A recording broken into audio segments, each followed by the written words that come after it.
the room fell silent. The bride stood at the altar, her hand clutching the bouquet so tightly that the petals began to crumble. All eyes were fixed on the wedding planner, who had just stepped forward, her voice trembling but firm, shattering the joyous atmosphere of the ceremony. "I can't stay silent anymore," she began, her gaze shifting between the groom and the stunned guests. "I know this isn't the right time, but I have to say it. I love him. And he loves me." Gasps echoed through the room like a ripple in a still pond. The groom, his face pale and his hands visibly shaking, looked down at the floor, avoiding eye contact with everyone, especially his bride. The bride's heart pounded in her chest, her mind racing to comprehend what had just been said. Her perfect day, the day she had dreamed of since she was a little girl, was unraveling before her eyes. The bride turned toward her groom, searching his face for an answer, a denial, anything to stop this nightmare. But his silence confirmed her worst fears. "When did this start?" the bride finally managed to say, her voice trembling. "How long have you been lying to me?" The wedding planner took a step closer, her eyes glistening with tears. "It started 6 months ago," she admitted, her voice cracking. "At first it was just about work. But we connected. And it grew into something I couldn't ignore." Neither could he. The room was frozen in shock. Guests whispered among themselves, unable to fathom the drama unfolding in what was supposed to be a celebration of love. The bride's mother, seated in the front row, covered her mouth in disbelief, while the groom's best man shifted uncomfortably in place, his eyes darting around the room. "Is this true?" the bride demanded, turning her full attention to the groom. Her voice had a new strength, though her hands still trembled. "You owe me the truth, at least that much." The groom hesitated, his throat dry. He glanced at the wedding planner and then back at his bride. Finally he spoke. "It wasn't supposed to happen like this," he murmured. "I never meant to hurt you. But yes, it's true." The bride's legs felt weak. She wanted to collapse but forced herself to stay upright, fueled by a mix of rage and heartbreak. "How could you?" she whispered, her voice barely audible over the murmurs of the crowd. "How could you destroy everything we built for this?" The wedding planner stepped forward again, her tone shifting to one of defiance. "It wasn't just him," she said. "You ignored the signs, the way he was unhappy, the way he needed someone who truly understood him. I was there when you weren't." The words cut deeper than any knife. Tears streamed down the bride's face, but she refused to let herself break completely, not in front of everyone. Taking a deep breath, she straightened her shoulders and looked directly at the planner. "You think this makes you better than me? All it makes you is a thief, of trust, of love, of decency." The planner flinched at the words, but she stood her ground. "I didn't want it to happen this way," she said softly. "But love isn't something you can control."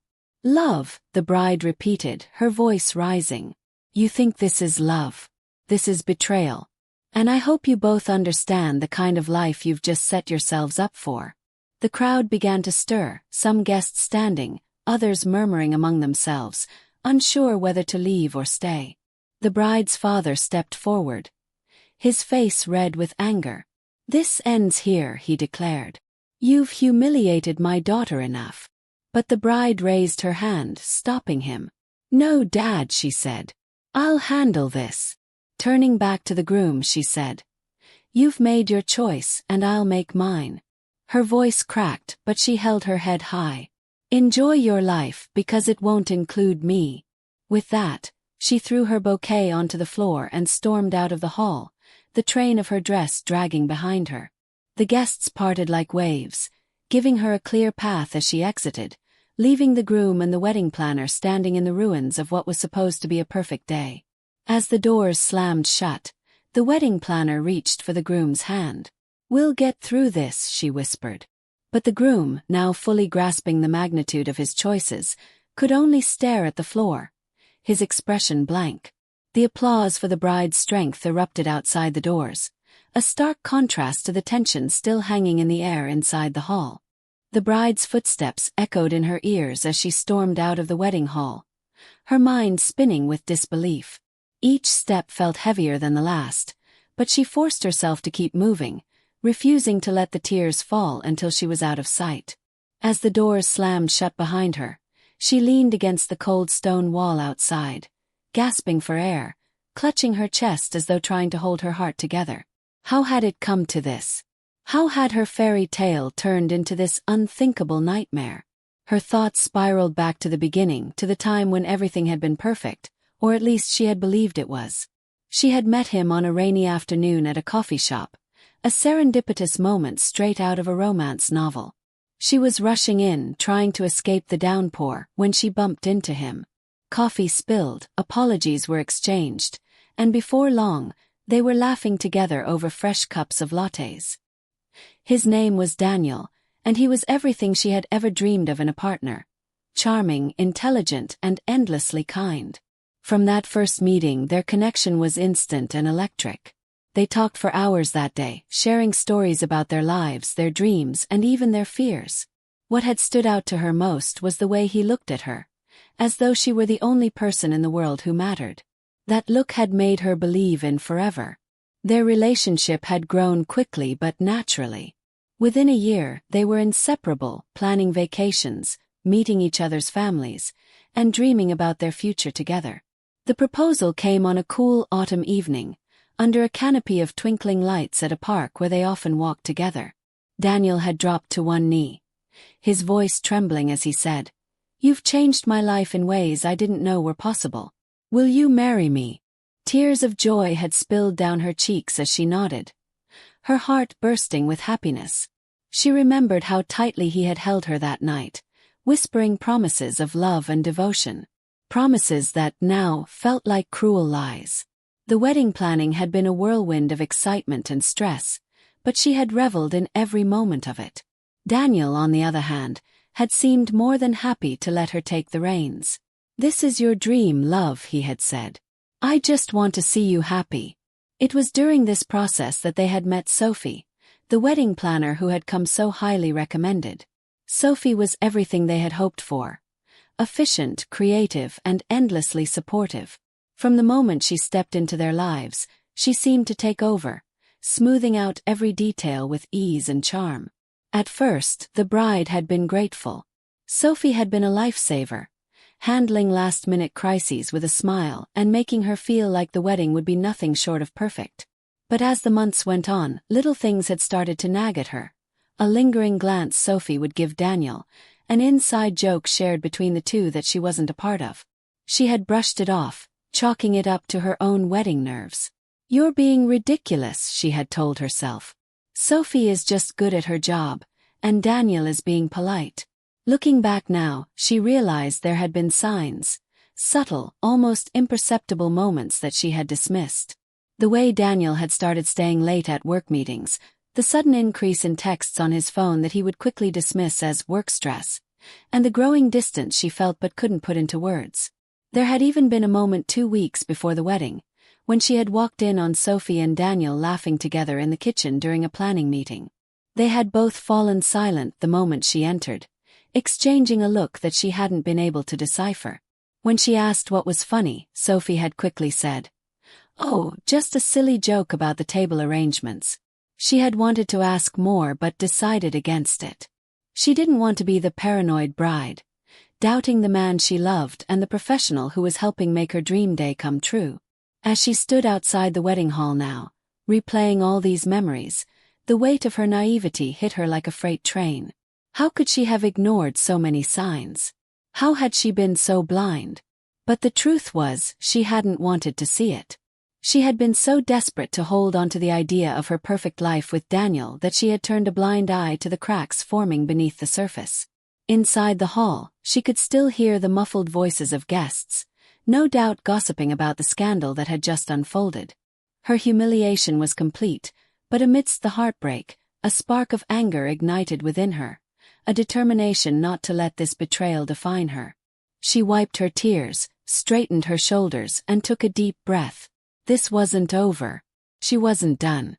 The bride couldn't help but think back to the first time Sophie had walked into their lives. It had been a bright, sunny morning when they met at a chic little café downtown. Sophie was everything she had hoped for in a wedding planner. Elegant, confident, and brimming with ideas that aligned perfectly with the bride's vision of her dream wedding. "This will be the most beautiful day of your life," Sophie had said with a warm smile, her emerald green eyes locking onto hers. "I'll make sure of it." Daniel had seemed equally impressed. He had complimented Sophie on her portfolio, which was filled with photos of dazzling ceremonies, fairy tale receptions, and glowing testimonials from previous clients. "We're lucky to have you," he had said, shaking Sophie's hand firmly. At the time, the bride had felt nothing but relief. Planning a wedding was no small feat, and Sophie's confidence had been contagious. She seemed like the perfect partner to bring their vision to life. But now, standing outside the wedding hall, the bride realized just how naive she had been. As the weeks went on, Sophie became an integral part of their lives. She was at every planning meeting, offering her expertise on everything from floral arrangements to the seating chart. Her dedication was unquestionable, but there were moments, small, fleeting moments that had felt off. It started with the way Sophie addressed Daniel. She was always professional but overly familiar, using nicknames like Danny or playfully nudging his shoulder during conversations. Once, when they were discussing the menu, Sophie had leaned over and said, "You're lucky to have such a great taste in food, and in women." The bride had laughed it off at the time, chalking it up to Sophie's bubbly personality. But the way Daniel had smiled, almost shyly, had left a strange knot in her stomach. Then there were the times when Sophie and Daniel ended up alone together. It wasn't intentional, at least not on the bride's part. During planning sessions, she would occasionally step out to take calls or deal with last-minute errands. Each time she returned, Sophie and Daniel would be chatting animatedly, their laughter filling the room. "What's so funny?" she would ask, trying to keep her tone light. "Oh, nothing," Sophie would reply, waving her hand dismissively. "Just some silly thing Daniel said about the groomsmen." The bride had noticed how quickly their laughter would die down whenever she entered the room, but she told herself she was imagining things. Sophie was her wedding planner, and Daniel was her fiancé. They were both just helping to make her big day perfect, or so she thought. The first real red flag had come 2 months before the wedding. It was late at night, and Daniel's phone buzzed on the nightstand. He was in the shower, so she glanced at the screen, expecting it to be one of his colleagues. Instead, it was a message from Sophie. "Just thinking about how great today's meeting went. Can't wait to see you both again tomorrow." The message seemed harmless enough, but there was something about it that felt too personal. Why was Sophie texting Daniel directly, and at such a late hour? The bride had brushed it off, convincing herself that she was being paranoid. Sophie was just enthusiastic about her work, nothing more. But the messages didn't stop. Over the next few weeks, she noticed Daniel's phone lighting up with Sophie's name more often. Once, when she asked about it, Daniel shrugged and said, "She's just keeping me updated on the planning." "It's nothing, babe." The real turning point came a week before the wedding. They were at Sophie's office, finalizing the last details of the reception. The bride had excused herself to the restroom, leaving Daniel and Sophie alone. When she returned, she heard hushed voices coming from inside the room. "She doesn't know," Sophie was saying. "And she doesn't need to." The bride froze in her tracks, her heart pounding. What didn't she know? She stepped into the room, forcing a smile despite the unease gnawing at her stomach. "What's going on?" she asked, trying to keep her voice steady. "Just going over the seating arrangements," Sophie replied smoothly, flashing her a bright smile. Daniel nodded in agreement, but his face was flushed, and he wouldn't meet her eyes. It had been a fleeting moment, but it stayed with her. She had wanted to press the issue, to demand an explanation, but she had let it go, telling herself that Sophie's words probably meant nothing. Now, standing outside the wedding hall, she realized just how blind she had been. The bride clenched her fists, the anger within her building. Sophie hadn't just planned her wedding. She had planned her betrayal, weaving herself into their lives with calculated precision. And Daniel, her Daniel, had let it happen. As much as the betrayal hurt, The bride knew she couldn't let this define her. Sophie and Daniel might have ruined her wedding day, but they wouldn't ruin her life. Taking a deep breath, she straightened her posture and wiped the tears from her face. She wasn't done yet. As the bride stood outside the wedding hall, her mind swirling with memories and anger, Daniel was inside, still frozen at the altar. The weight of Sophie's confession had shattered whatever illusion of control he thought he had over the situation. His bride, no, his fiancée, had stormed out, leaving behind a trail of whispers and judgmental glances from the guests. But as much as Daniel's chest tightened with guilt, there was another emotion gnawing at him: confusion. How had he let it come to this? How had Sophie gone from being their wedding planner to standing beside him, professing her love in front of everyone? Daniel's journey toward betrayal hadn't begun with any malice. In the beginning, he had been just as enamored with his fiancée as she had been with him. He had meant every word when he proposed, dropping to one knee and promising her a lifetime of love and devotion. But somewhere along the way, cracks had begun to form. Cracks he hadn't even noticed until Sophie stepped into their lives. The first time he saw Sophie, he was struck by her confidence. She carried herself with a charm that was impossible to ignore. At their initial meeting, she had taken charge effortlessly, flipping through portfolios and jotting down notes while casually throwing compliments his way. "You're lucky," she had said, glancing at his fiancée with a smile. "Not every groom is this involved in the process. Most guys just nod and let their brides handle everything." Daniel had laughed, brushing off the compliment, but something about the way she said it stuck with him. Over the next few weeks, as Sophie became more involved in the planning, her attention toward him grew more noticeable. It started innocently enough: an extra compliment here, a lingering glance there. Sophie had a way of making him feel seen, appreciated in a way that his fiancée, caught up in the chaos of wedding planning, sometimes didn't. One evening, during a late planning session, Sophie had leaned over to show him a seating arrangement. Her arm brushed against his, and he felt a jolt of something he couldn't quite name. "You're good at this," she had said, her voice low. "Most men wouldn't care about the little details. But you're different." Daniel had laughed it off, telling himself it was just Sophie being friendly. But her words lingered in his mind long after she left. He began looking forward to their planning sessions, not just because they were making progress on the wedding, but because he enjoyed Sophie's company. The first real transgression had happened during a meeting without his fiancée.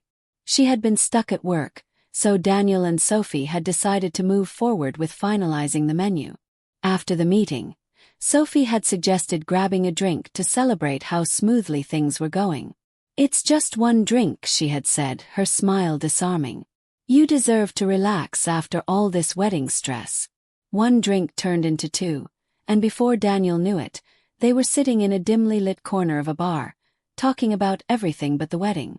Sophie had a way of drawing him in, asking questions that made him feel important, valued. When she placed her hand on his arm and said, "You're really something special, you know that," he didn't pull away. It wasn't long before Sophie's intentions became clear. She wasn't just interested in planning the wedding, she was interested in him. And instead of shutting it down, Daniel found himself leaning into it. He told himself it was harmless, that it was just a bit of harmless flirtation, but deep down he knew better. As the weeks passed, their relationship grew more complicated. Sophie began texting him late at night, sometimes about the wedding, but more often about personal things. She would share stories about her life, her dreams, her struggles. And Daniel, feeling a growing distance from his fiancée, began confiding in her in return. When his fiancée asked about the messages, he brushed it off, telling her Sophie was just being thorough. "She wants everything to be perfect," he had said, not realizing how ironic his words were. The lies started small, a white lie here, an omission there. But soon Daniel was sneaking off for private meetings with Sophie, meetings he couldn't justify to his fiancée. Each time he told himself it would be the last, that he couldn't keep doing this. But Sophie had a way of pulling him back in, making him feel like what they had was somehow justified. A week before the wedding, Daniel found himself alone with Sophie at her office. She had called him in to review the final details of the reception, but it quickly became clear that the meeting was about more than that. "I can't keep doing this," he had said, pacing the room. Whatever this is, it's wrong." Sophie had stepped in front of him, placing her hands on his shoulders. "What's wrong is pretending you're happy when you're not," she had said softly. "You deserve to be with someone who truly understands you." Her words had struck a chord. Daniel didn't know if he was truly unhappy with his fiancée or if Sophie had planted the idea in his head. But in that moment, as Sophie leaned in and kissed him, all his doubts and guilt melted away. That kiss was the point of no return. From then on, he was no longer just a groom-to-be. He was a man caught between two women, each representing a different version of his future. As he stood at the altar, watching the love of his life walk away, Daniel felt the weight of every decision he had made. Sophie reached for his hand, but he pulled away, unable to meet her eyes. He didn't know what the future held, but one thing was certain. He had destroyed the one thing that had ever truly mattered to him. The bride leaned against the cold stone wall outside the wedding hall, her breath coming in shallow, shaky gasps. Her perfect day had disintegrated into a nightmare before her eyes. For a moment, she felt like she might collapse under the weight of her humiliation, but she refused to let herself break. Not here, not now. She forced herself to straighten, brushing away the tears that had streaked her carefully applied makeup. Her chest ached with every breath, but her mind was starting to sharpen, her thoughts transitioning from heartbreak to anger. She replayed Sophie's smug expression, Daniel's guilty silence, and the looks of pity and shock from the guests. How dare they do this to her? How dare they destroy her happiness so brazenly, so cruelly? She needed a moment to think, to process what had just happened. Her heels clicked against the marble floor as she strode down a side hallway, away from the bustling crowd of murmuring guests. She pushed open a small door marked private and found herself in a quiet lounge. The room was dimly lit, with plush chairs and a long wooden table, a space likely reserved for vendors or event staff. Collapsing into a chair, she let out a shaky breath. The silence of the room was both comforting and deafening. Her thoughts raced as she tried to make sense of everything. How long had this been going on? How many times had Sophie smiled at her, knowing she was betraying her behind her back? And Daniel, how could he? After everything they had been through, after all the promises he had made, how could he throw it all away? She thought back to the early days of their relationship, when everything had felt so effortless. Daniel had been her rock, her partner in every sense of the word. She had trusted him completely, never once doubting his love or his loyalty. And yet, somewhere along the way, cracks had formed. Cracks she had ignored because she believed they could withstand anything. But had she been blind? Had she missed the signs, or had she simply refused to see them? The late-night texts, the secretive glances, the way Daniel's laughter had come easier with Sophie than it had with her in recent months. She had brushed it all off, convinced that wedding planning stress was to blame. And Sophie, her charm, her efficiency, her subtle but constant presence. The bride had welcomed her into their lives, grateful for her help, never suspecting that Sophie's intentions went far beyond floral arrangements and seating charts. Through the walls, she could hear the faint hum of voices as the guests began to spill out of the hall. No doubt they were buzzing with gossip, dissecting every detail of the dramatic scene that had unfolded. Her cheeks burned at the thought of their whispers, their pitying glances. She had been a fool, and now everyone knew it. But she wasn't going to let this define her. No, she wouldn't let Sophie and Daniel win. She had spent too much of her life building herself up to let them tear her down in one afternoon. Taking a deep breath, she stood up, smoothing out the crumpled fabric of her wedding dress. If Sophie and Daniel thought she was going to slink away quietly, they had another thing coming. This was her wedding day, her moment, and she wasn't going to let them steal it from her. She reached for her phone and dialed her best friend, Emma.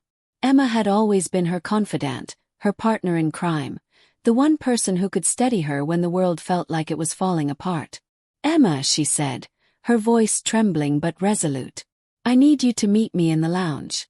Now.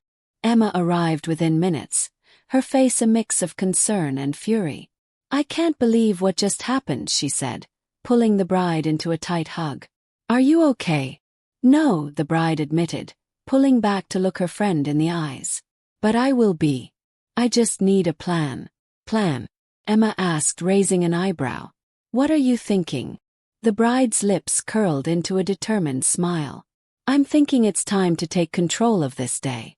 If Sophie and Daniel think they can humiliate me and walk away unscathed, they're wrong. I'm not going to let them ruin this for me. With Emma by her side, the bride walked back toward the main hall, her head held high. Guests turned to look as she entered, their conversations dying down as they took in her determined expression. Sophie and Daniel were standing near the altar, their heads bowed as they spoke in hushed tones. The sight of them together made the bride's blood boil, but she refused to let her emotions control her. She marched up to them, her voice cutting through the silence like a knife. Well, she said, her tone dripping with sarcasm, this isn't exactly the wedding I planned, but since we're all here, why don't we get a few things straight? Sophie turned, her expression a mix of surprise and guilt. Daniel flinched but didn't say a word. The bride's heart pounded, but she didn't falter. This was her moment, and she wasn't going to waste it. The bride strode into the wedding hall with Emma by her side, her heels clicking against the marble floor with purpose. The chatter among the guests came to an abrupt halt as they turned to watch her. Murmurs spread through the room like wildfire. Whispers of disbelief, pity, and curiosity filled the space, but the bride was unfazed. She had walked in defeated before, but this time she was a woman on a mission. At the altar, Sophie and Daniel stood frozen. Sophie's smug confidence from earlier seemed to falter as the bride approached. Daniel, pale and visibly shaken, looked as though he wished the ground would swallow him whole. The bride stopped a few feet away from them, crossing her arms and staring them down with a calmness that belied the storm raging within her. Well, she began, her voice clear and unwavering. You've had your moment. Now it's my turn. The room held its breath. Sophie opened her mouth to speak, but the bride held up a hand to stop her. Not a word from you, she snapped. I think you've said quite enough for one day. Turning to Daniel, she locked eyes with him. Tell me, she demanded, how long has this been going on? And don't you dare lie to me. Daniel swallowed hard, his gaze flicking between Sophie and the bride. He hesitated, and that hesitation was all the answer she needed. Unbelievable, she muttered, shaking her head. I trusted you, Daniel. I loved you. And this is how you repay me. I never meant for this to happen, Daniel said weakly, his voice barely audible. It got out of hand. Got out of hand, the bride repeated, her tone dripping with incredulity. Is that what you call months of sneaking around behind my back? Lying to me? Letting me plan a wedding you had no intention of honoring? Before Daniel could respond, Sophie stepped forward, her hands clasped in front of her like a penitent schoolgirl. Listen, she began, her voice soft but firm. I know this isn't what you expected, but... I told you not to speak, the bride interrupted, her voice cutting like a knife. You're the wedding planner. You were supposed to make this day perfect, not destroy it. Sophie's face reddened, but she didn't back down. You don't understand, she said. Daniel and we didn't plan this. Just happened. Love isn't something you can control. Love. The bride laughed bitterly. Don't you dare call this love. Love is built on trust, respect, and honesty, all of which you both seem to know nothing about. A ripple of agreement spread through the crowd. Some guests nodded, whispering their support for the bride, while others exchanged shocked glances. The tension in the room was palpable, the air thick with anticipation of what would happen next. The bride's father, seated in the front row, rose to his feet. This is disgraceful, he said, his voice trembling with anger. You've humiliated my daughter, my family, and everyone here. Dad, it's fine, the bride said, holding up her hand. I can handle this. For a brief moment no one spoke. The bride's gaze moved between Daniel and Sophie. Her eyes filled with a mix of pain and determination. Then, taking a deep breath, she spoke again. "You've taken everything from me today," she said, her voice steady despite the tears threatening to fall. "But let me make one thing clear. You don't get to take my dignity." With that, she turned to the crowd, addressing them directly. "I want to thank you all for coming," she said. "I know this isn't the celebration we planned, but it's clear to me now that I've been given a gift today. The gift of truth. And for that, I am grateful." The room erupted into applause, a show of support for the bride's strength and resilience. Sophie and Daniel stood motionless, their faces pale as the crowd rallied behind her. The applause from the guests faded, leaving an uncomfortable silence in its wake. All eyes were on Sophie now, who stood rigid at the altar, her confidence visibly shaken. The bride's scathing words had clearly hit their mark, but Sophie wasn't one to go down without a fight. She took a step forward, her heels clicking against the polished floor, and raised her hands in a gesture of surrender. "Wait," Sophie began, her voice soft but deliberate. "I know what I did was wrong. I'm not here to deny that. But I think everyone deserves to hear my side of the story." The bride crossed her arms, her jaw tightening. "Your side of the story," she repeated incredulously. "What could you possibly say to justify this?" Sophie's gaze shifted to the guests, as if searching for sympathy in the sea of judgmental stares. "This wasn't something I planned," she said, her voice quivering slightly. "I never intended to come between you two. But sometimes feelings develop in ways we don't expect." Sophie's words hung in the air, eliciting a ripple of murmurs from the crowd. She turned back to the bride, her expression softening. "When I first met you both, I was completely focused on doing my job. I wanted to give you the perfect wedding. And for a while that's all it was, just work. But as I spent more time with Daniel, I started to see a side of him that I hadn't seen in anyone else." "Stop," the bride snapped, her voice sharp enough to cut through Sophie's explanation. "You don't get to stand here and romanticize what you did. You betrayed me. Both of you." "I know," Sophie admitted, lowering her gaze. "And I'll carry that guilt with me forever. But it wasn't just me. Daniel and we connected. It wasn't something either of us planned or wanted, but it happened. And I can't apologize for how I feel." The bride's eyes darted to Daniel, who stood motionless beside Sophie, his head bowed. "And you," she demanded, her voice rising. "Is this how you feel too? Is this what you want?" Daniel hesitated, his hands clenched at his sides. He began, but the words died in his throat. His silence spoke louder than any confession ever could. Sophie stepped closer to him, placing a hand on his arm. "He didn't want to hurt you," she said, her tone almost pleading. "Neither of us did. But this isn't just some fling. What we have is real." The bride let out a bitter laugh. "Real," she repeated. "You call this real? Lies, deceit, betrayal. If that's your definition of real, then you're welcome to each other."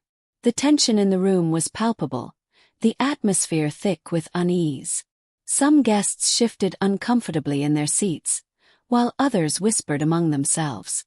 A few cast sympathetic glances at the bride, but no one dared to speak up. This wasn't just a wedding anymore. It was a public spectacle, a drama unfolding before their eyes. The bride's mother rose from her seat, her face pale but resolute.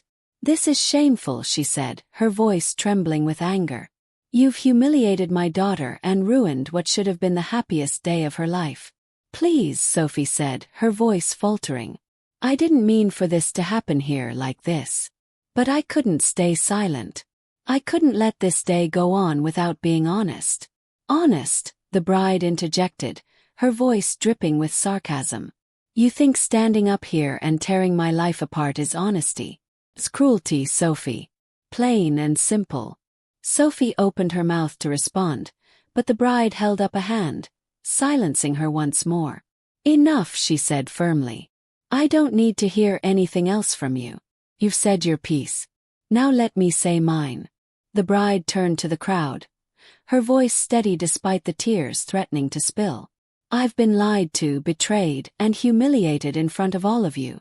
But I won't let this define me. I'm stronger than this. And I'll be stronger without him."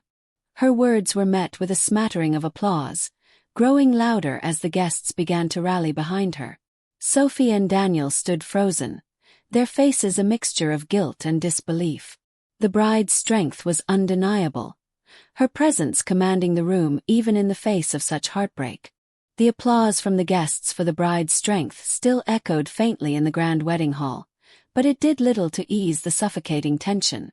The bride stood tall, her words having left an indelible mark on everyone present. Sophie, visibly shaken, retreated slightly, but all eyes turned to Daniel now. It was his silence that stung the most. His refusal to meet the bride's gaze. His lack of words to justify the betrayal. The bride shifted her attention to him, her arms crossed, her voice steady but cold. "And now, Daniel," she said, "I want to hear from you. No excuses, no evasions, just the truth." "Why?" Daniel's head hung low, his hands trembling as he clenched them into fists at his sides. He finally looked up, his eyes meeting the bride's for the first time since Sophie's confession. His lips parted, but the words seemed to catch in his throat. After a long, agonizing pause, he spoke. "I didn't mean for this to happen," he began, his voice barely above a whisper. "I didn't know how to stop it." "Stop what?" the bride snapped. "Stop lying. Stop sneaking around. Stop betraying me." Daniel winced, as though her words were physical blows. "It wasn't like that," he said weakly. "At first it was just work. Meetings. Discussions. But Sophie, He hesitated, glancing at Sophie, who gave him a subtle nod of encouragement. "She made me feel something I hadn't felt in a long time," he continued, his voice trembling. "And I didn't know how to handle it." The bride's jaw dropped, her composure cracking as a wave of anger overtook her. "You didn't know how to handle it," she repeated, her voice rising. "Daniel, we were planning a wedding. Our wedding. And you didn't think to, talk to me? Tell me what you were feeling before you decided to throw everything away for her." "I didn't want to hurt you," Daniel said, his voice breaking. "I thought." "You thought what?" the bride interrupted, stepping closer to him. "That lying to me and humiliating me in front of everyone I love was the better option. That dragging this out until the last possible moment was somehow kinder." Her words hit their mark, and Daniel visibly shrank under the weight of her accusations. "I didn't know how to end it," he admitted quietly. "I was scared." Sophie, sensing that Daniel was faltering, stepped forward again. "He was confused," she said, her tone defensive. "He didn't know how to balance what he was feeling for you and for me. He was trying to protect you both. Protect us both." The bride laughed bitterly, turning her fiery gaze on Sophie. "Is that what you're calling this? Protecting me would have been telling me the truth before I wasted months of my life planning a wedding to someone who didn't even love me anymore." Sophie opened her mouth to respond, but the bride cut her off. "And you," she said, pointing a trembling finger at her. "You don't get to speak for him. If Daniel has something to say, he can say it himself." Daniel took a deep breath, his eyes filling with tears as he stepped forward. "I loved you," he said, his voice thick with emotion. "I still do. But I was lost. Sophie was there when I felt like I was drowning in everything. The wedding planning, the expectations, the pressure to be perfect for you." The bride's expression hardened. "Lost," she repeated. "You felt lost, so you turned to her? You had me, Daniel. You had my love, my support, my trust. And instead of leaning on me, you betrayed me." Daniel opened his mouth to respond, but no words came. He had nothing left to say that could make this right, and he knew it. The guests whispered among themselves, their faces a mix of shock, pity, and judgment. Some shook their heads in disbelief, while others avoided looking at the couple altogether. The tension in the room was unbearable, the weight of Daniel's weak justification hanging heavy in the air. From the back of the room, Emma stepped forward, her expression a mixture of anger and solidarity. She walked to the bride's side, placing a comforting hand on her shoulder. "You don't have to listen to this anymore," she said softly. "You've said what you needed to say. Let's go." The air in the wedding hall was stifling with tension, the kind that made even the boldest guests hesitant to speak. Yet, the whispers had grown louder, each conversation a blend of disbelief and pity. Some glanced sympathetically at the bride, while others exchanged knowing looks, as if they had suspected something was amiss all along. Emma, still standing beside the bride, turned to face the crowd. "What's wrong?" she asked sharply, her voice cutting through the murmurs. "Cat got your tongues. You were all here to celebrate love, weren't you? Well, here's your chance to show what you stand for." The bride's father, a tall, imposing man in his late 50s, stood up from the front row, his face a storm of anger and disappointment. "This is an insult to my daughter and to my family," he said, his voice trembling with barely contained rage. "Daniel, I welcomed you into our lives. I trusted you to cherish and protect my little girl. And this is how you repay us." His words were met with scattered nods of agreement from family members seated nearby. The bride's mother, seated beside him, dabbed her tear-streaked face with a tissue. "We should have seen the signs," she murmured. "I always thought Sophie was a little too friendly." Her voice trailed off, but her words carried enough weight to make several heads turn toward Sophie, whose confident demeanor was beginning to crack. Not everyone in the hall shared the same perspective, however. A young man, a friend of Daniel's from college, stood hesitantly. "Look," he began, his voice uncertain, "I'm not excusing what happened, but maybe we shouldn't be so quick to judge. Relationships are complicated, and we don't know what Daniel was going through." His comment was met with a sharp glare from Emma. "Complicated," she repeated, her voice dripping with sarcasm. "There's nothing complicated about betrayal. He cheated. He lied. End of story." Another guest, an older woman who had known the bride since childhood, chimed in. "There's no excuse for this," she said firmly. "Marriage is supposed to be built on trust. If Daniel had doubts, he should have voiced them before it came to this." Sophie, sensing that the tide was turning against her, glanced toward a small group of guests who had worked with her on other weddings. One of them, a woman in her 40s wearing a sleek navy dress, rose to her feet. "I've worked with Sophie for years," she said. "She's a professional, and I know she wouldn't have done this unless she truly believed it was the right thing." "The right thing," the bride snapped, her voice rising. "The right thing would have been to step away the moment she realized she had feelings for my fiancé. The right thing would have been to respect our relationship, not sabotage it." Daniel's best man, who had been uncomfortably silent until now, shifted in his seat. "Maybe we should just leave," he muttered to the groom, avoiding eye contact with the bride. "This is getting out of hand." Daniel shook his head, his face pale. "I can't just walk away," he said quietly. "Not like this."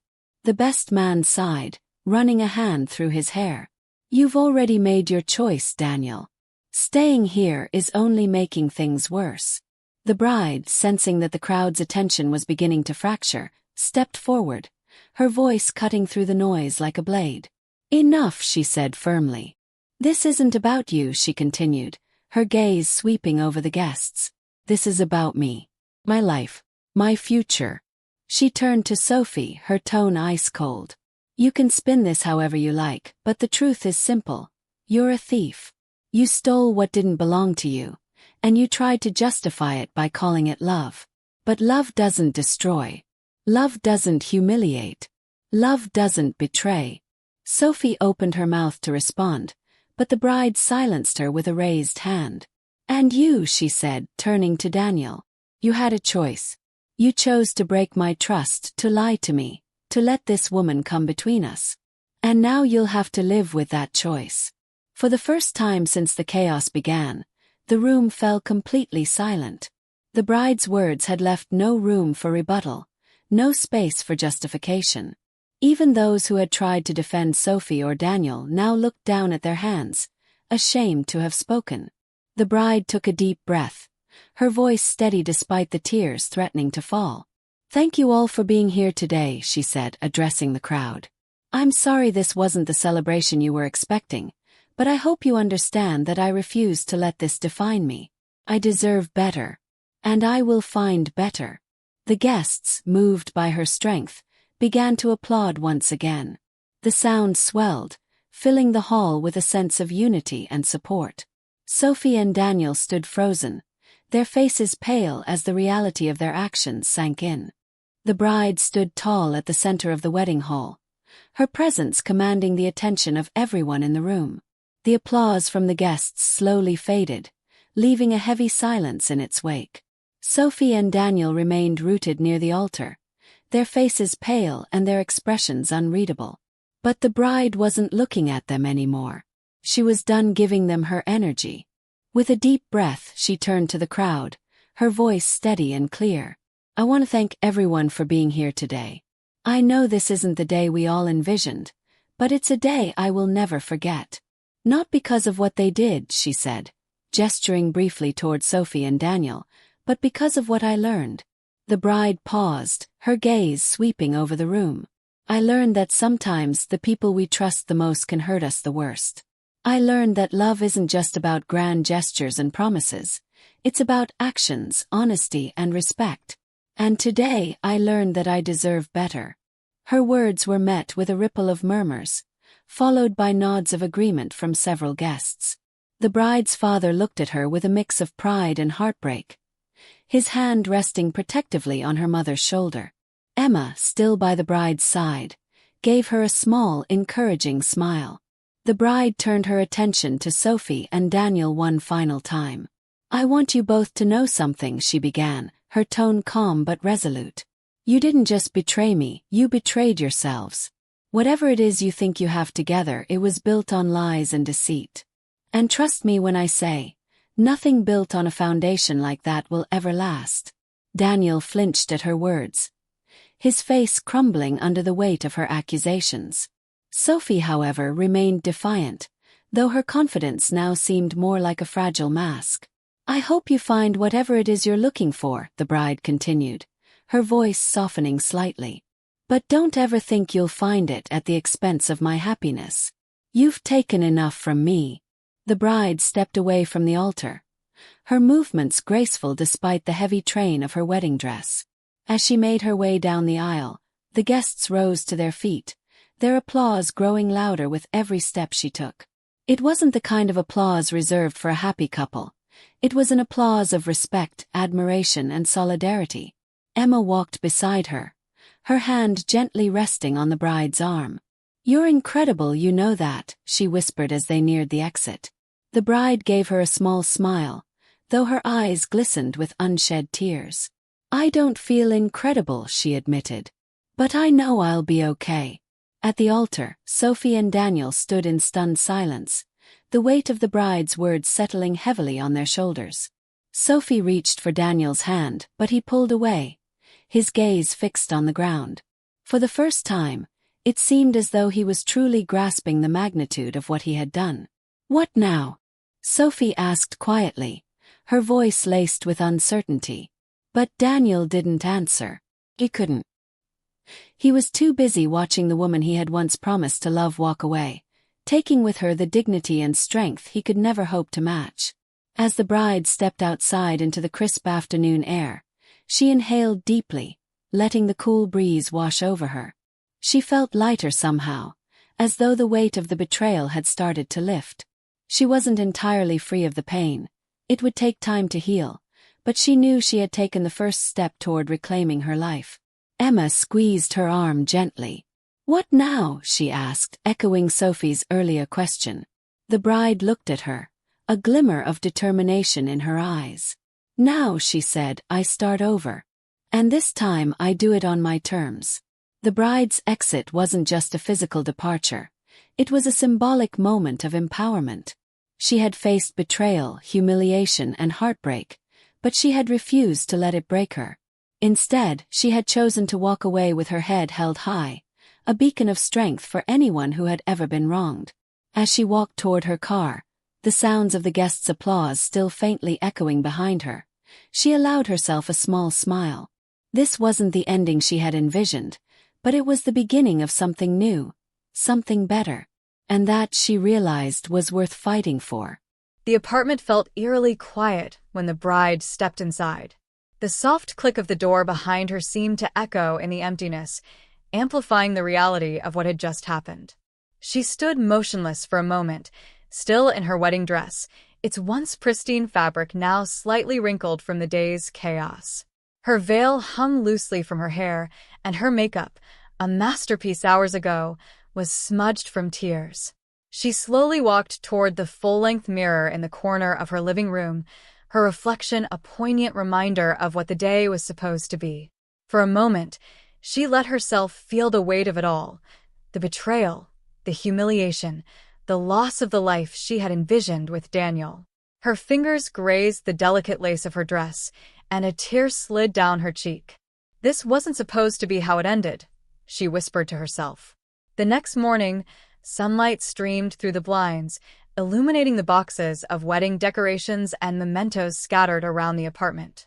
The bride sat on the floor, her coffee growing cold on the table beside her, as she stared at the mess.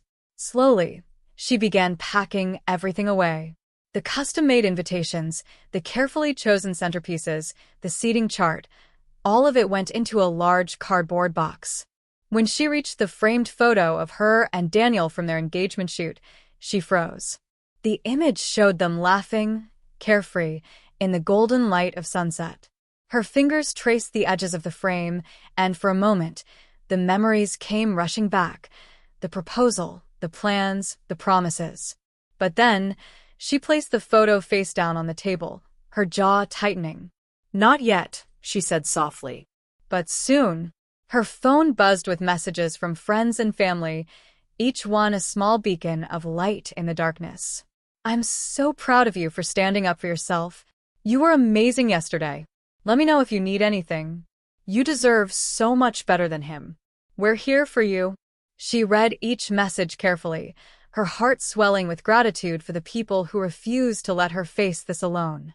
Among the messages was one from Emma. "Coffee and pastries. My place. Noon. Don't argue." The bride smiled faintly and texted back, "See you soon." At Emma's apartment, the bride found herself laughing for the first time in what felt like forever. Emma had always known how to make her smile, even in the darkest moments. Over coffee and croissants, they talked about everything, her feelings, her anger, her hopes for the future.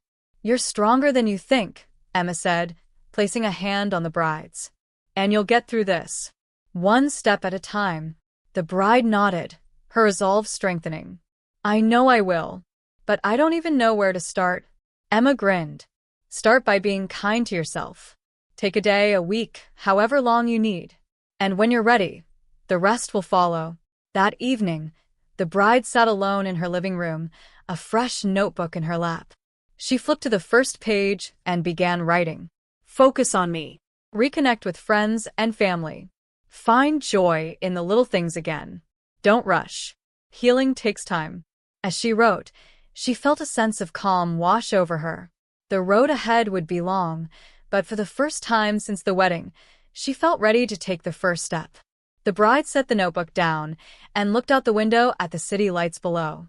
A new chapter was beginning, and while it wasn't the one she had planned, it was hers to write. The clatter of Sophie's heels echoed in the quiet office building as she hurried into her workspace the morning after the wedding. Her usual confidence faltered with every step, her mind replaying the events of the previous day. The applause for the bride's strength, the judgmental stares from the guests, and Daniel's silence all haunted her. She had thought she was prepared for the fallout, but nothing could have braced her for what was to come. Sophie's inbox was already flooded with emails when she sat at her desk. She took a deep breath and clicked on the first message. "I trusted you with my wedding, and now I can't even look at the photos you planned for us. Shame on you. Effective immediately, we're canceling our booking with your agency. We cannot associate with someone so unprofessional." The emails piled on, one after another, each one a mix of anger and disappointment. Clients who had admired her creativity now wanted nothing to do with her. The weight of their words settled heavily on her chest as she realized the scale of the damage. Her assistant peeked into the room, looking hesitant. "Sophie, there are reporters calling," she said softly. "They're asking about yesterday." Sophie's heart sank further. The spectacle at the wedding had apparently already reached the media. She rubbed her temples, trying to think of a way to spin the story, but no amount of PR could erase what had happened. The truth was out, and she was its villain. Later that afternoon, Sophie attended a pre-scheduled industry meeting, hoping to salvage some of her reputation. The room was filled with familiar faces, colleagues and competitors who had once admired her. Now, they glanced at her with a mix of curiosity and disdain. As the meeting commenced, the whispers started. "I can't believe she showed up. Did you hear what she did? At her client's wedding, no less. I'd never trust her with anything again." Sophie tried to maintain her composure, but each comment was like a dagger to her confidence. When her turn came to speak, her voice shook slightly.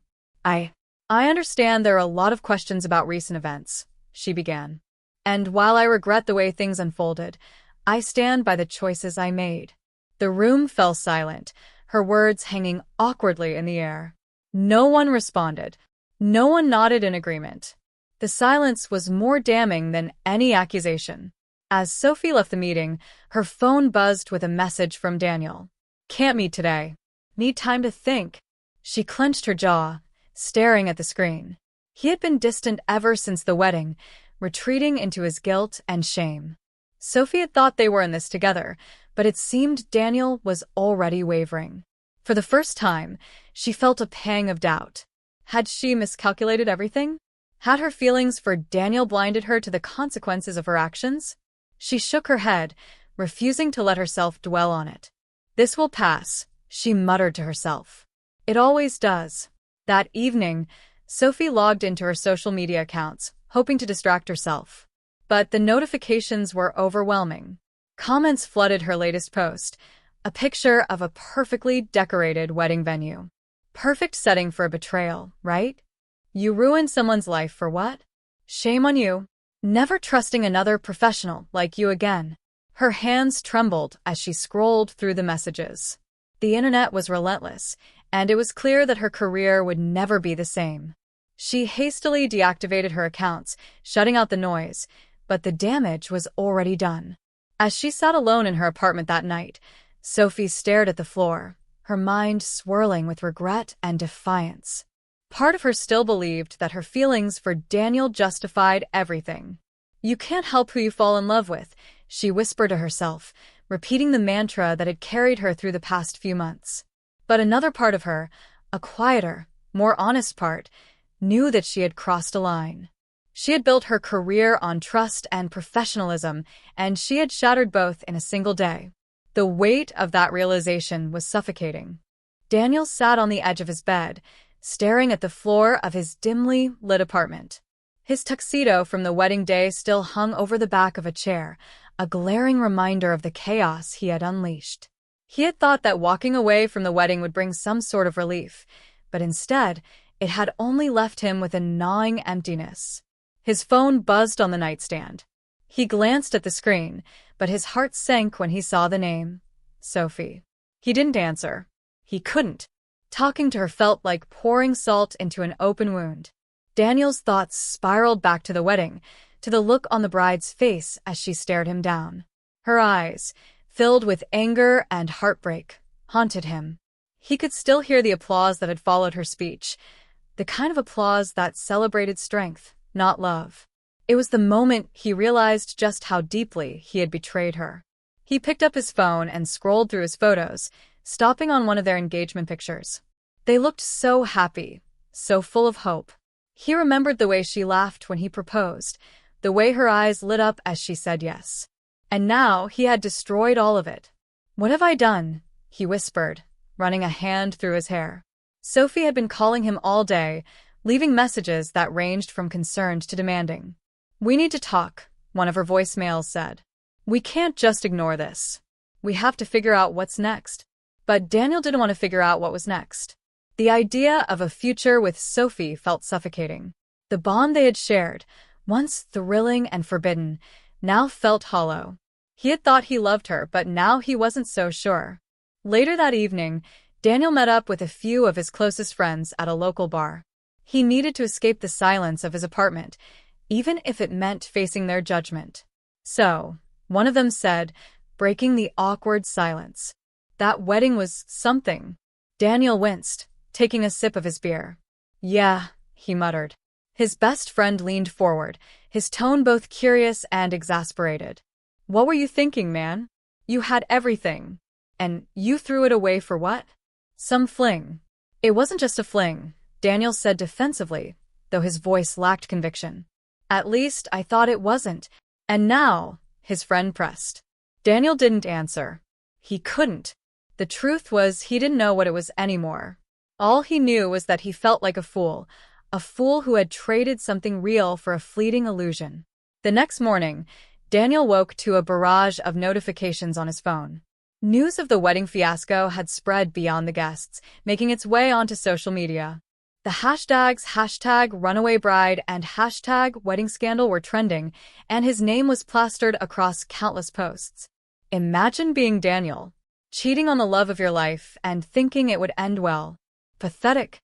Sophie and Daniel deserve each other. Trash recognizes trash.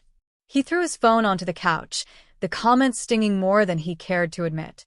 For the first time, he realized that his actions hadn't just hurt the bride, they had tarnished his own reputation. Daniel spent the rest of the day pacing his apartment, unable to shake the overwhelming guilt.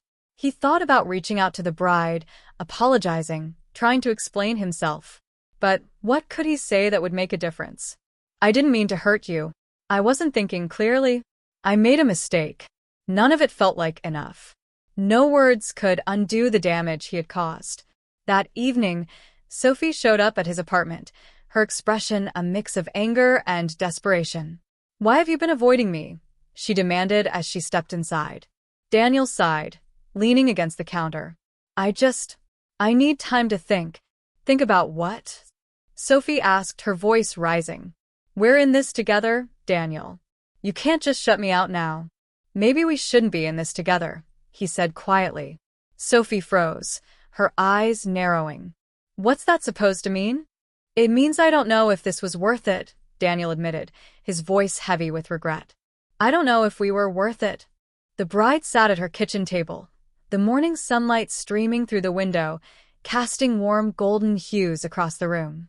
A steaming cup of tea sat untouched in front of her as she flipped through her phone. The messages of support she had received after the wedding continued to pour in, each one a reminder that she wasn't as alone as she felt. One message in particular caught her attention. It was from her college roommate, Sarah, who lived a few hours away. "Hey, I heard about what happened. I can't imagine what you're going through, but I want you to know that I'm here for you. If you ever want to talk, or just escape for a while, come visit me. My door's always open." The bride smiled faintly and typed a quick response. "Thanks, Sarah. I might take you up on that soon." Later that day, the bride decided to visit her parents. She hadn't seen them since the wedding, and she knew they must be worried about her. When she walked through the door, her mother immediately pulled her into a tight hug.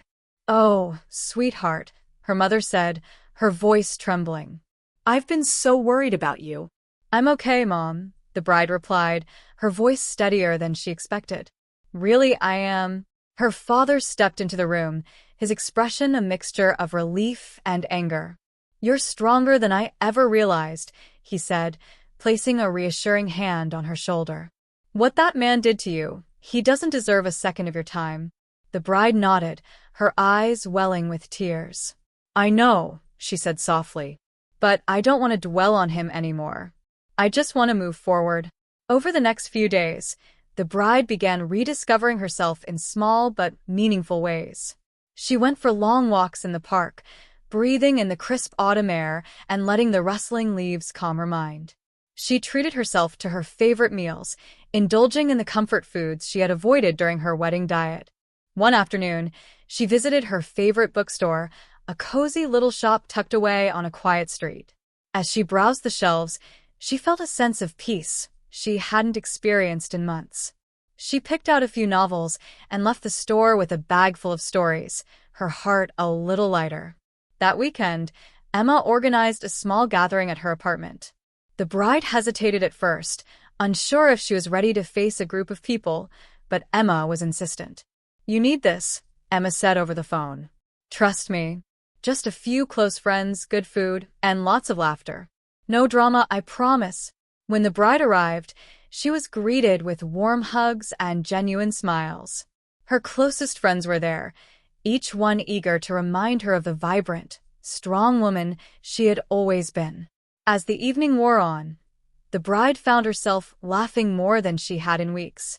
They shared stories, played games, and for the first time, she felt a glimmer of hope. She realized that while her relationship with Daniel had ended, her relationships with her friends and family were stronger than ever. That night, as she lay in bed, the bride opened her journal and wrote a new list of goals. Find a new hobby or passion. Plan a trip with Sarah. Focus on building a fulfilling life.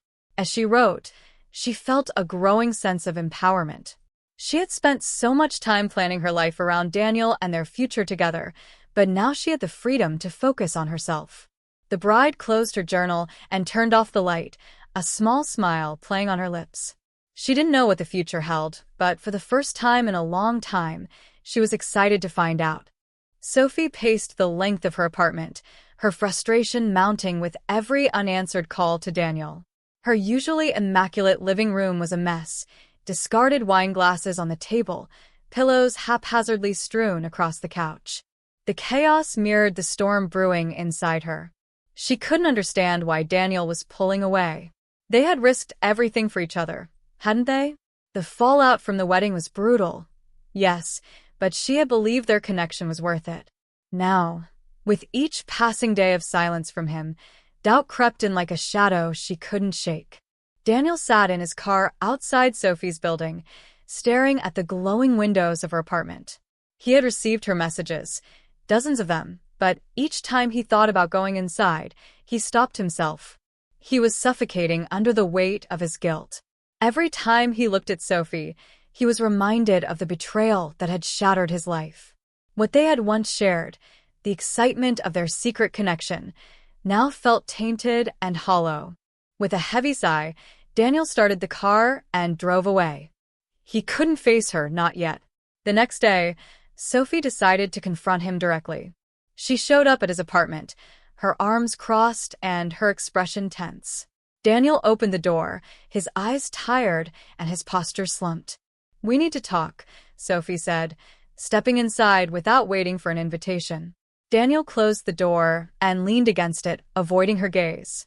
"What's there to talk about?" he muttered. "What's there to talk about?" Sophie repeated, her voice rising. "Are you serious? We've barely spoken since the wedding. You've been avoiding me like I'm some kind of—" "I can't do this right now," Daniel interrupted, his voice low but firm. Sophie froze, her eyes narrowing. "Can't do what? Talk to me? Be with me? What are you saying, Daniel?" Daniel ran a hand through his hair, exhaling deeply. "I don't know, Sophie. I don't know what I'm doing anymore. All I know is that every time I see you, I'm reminded of everything." "Everything," Sophie echoed, her voice trembling. "You mean us? What we had? What we sacrificed for each other?" "No," Daniel said, shaking his head. "I mean what we destroyed. Her. The wedding. My life. Your career. Everything." Sophie's expression hardened. "So what? You regret it now? You regret me?" Daniel hesitated, and that hesitation was all the answer Sophie needed. She stepped back, her arms dropping to her sides. "You're unbelievable," she said quietly. "You were just as much a part of this as I was, Daniel. Don't you dare put all the blame on me." "I'm not," Daniel said, his voice cracking. "I'm blaming both of us. But that doesn't change the fact that I can't see a future here. Not like this." For the first time, Sophie felt the full weight of what she had done, not just to the bride, but to herself.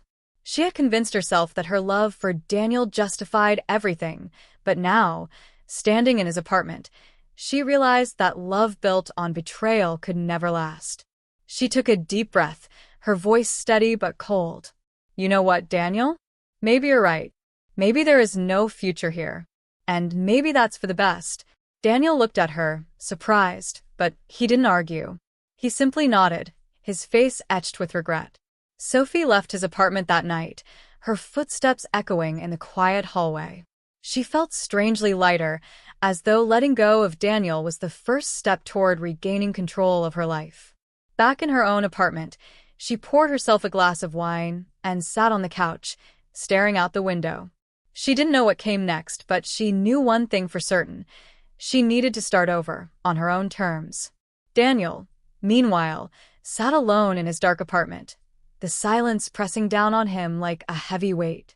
For the first time, he understood the full extent of his mistakes and the emptiness they had left behind. The plane hummed softly as it soared above the clouds, the world below shrinking into a tapestry of greens and blues. The bride sat by the window, her chin resting on her hand as she gazed at the vast expanse of sky.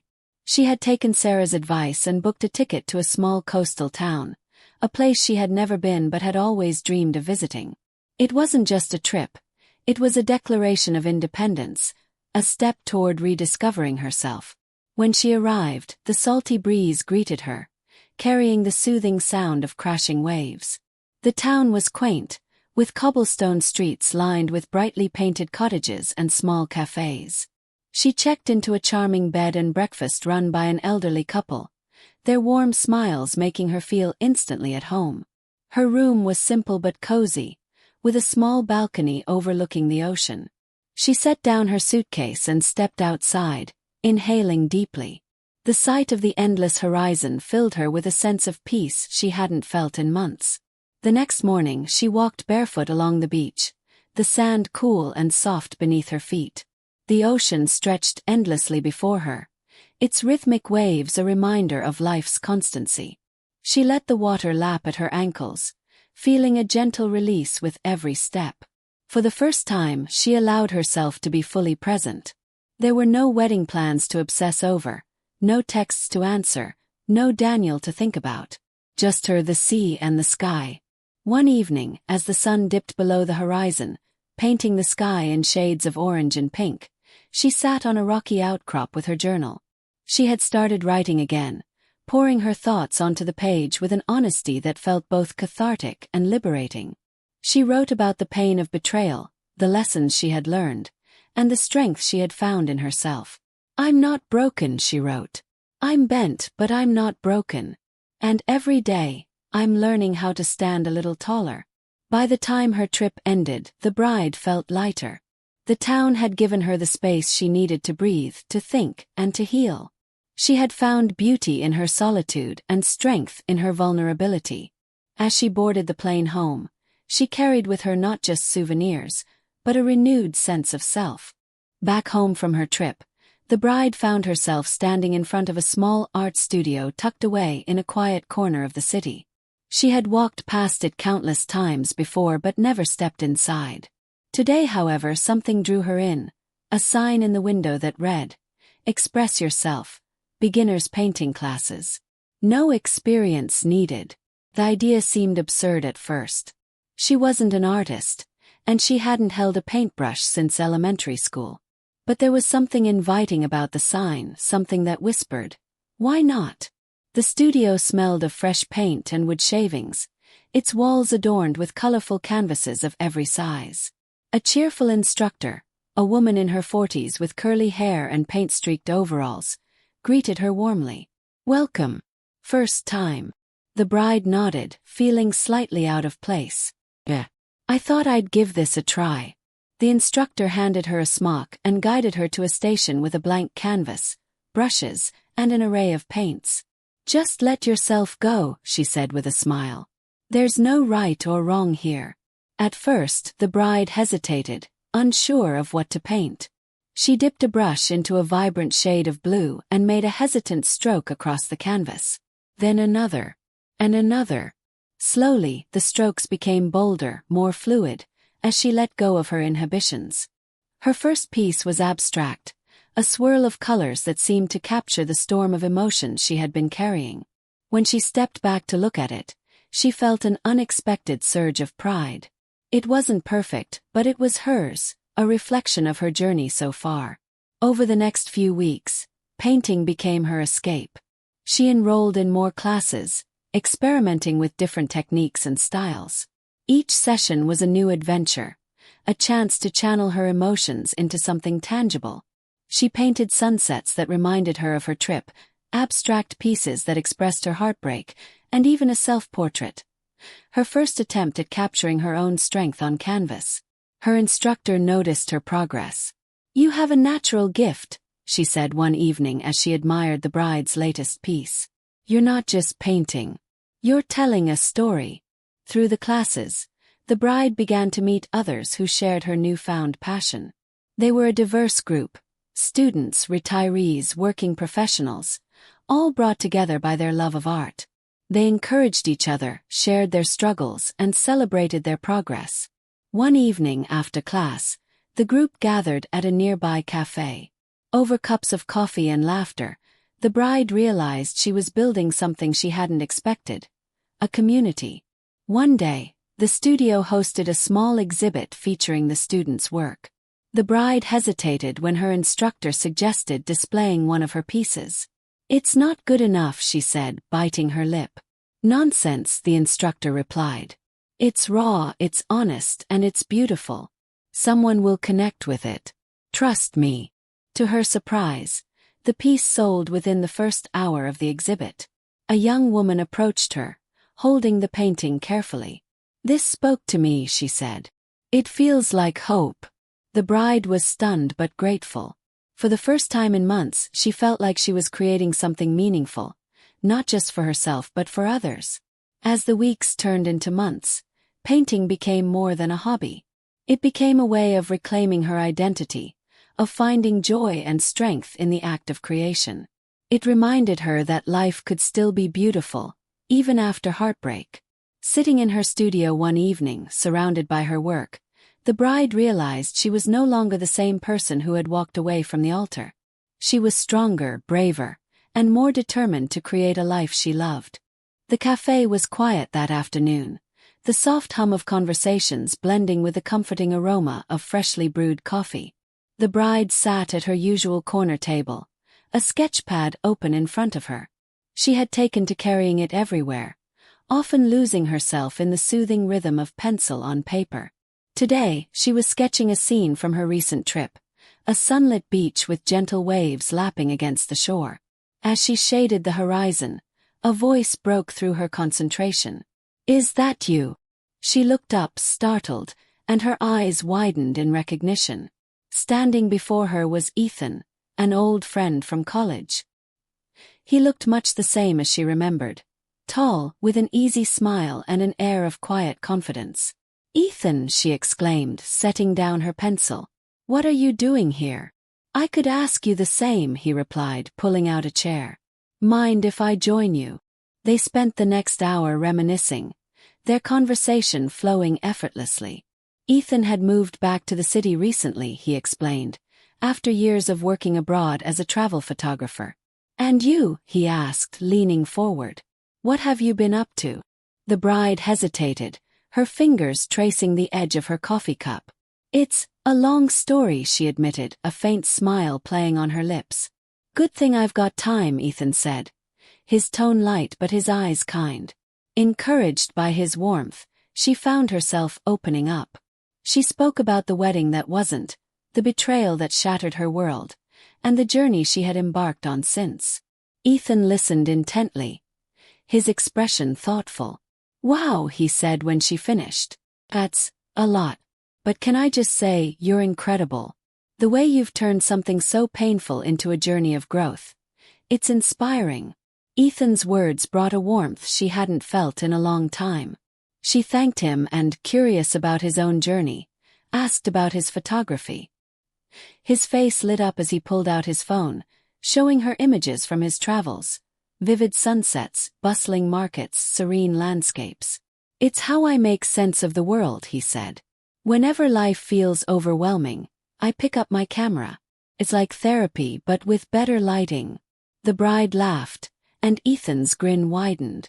And you, he asked, gesturing to her sketchpad. What's your therapy? She flipped through her sketches, showing him her work. I've been painting a lot, she said. It's helped me find myself again. Ethan nodded, his admiration clear. You've got talent, he said. Have you thought about combining our worlds? Art and photography.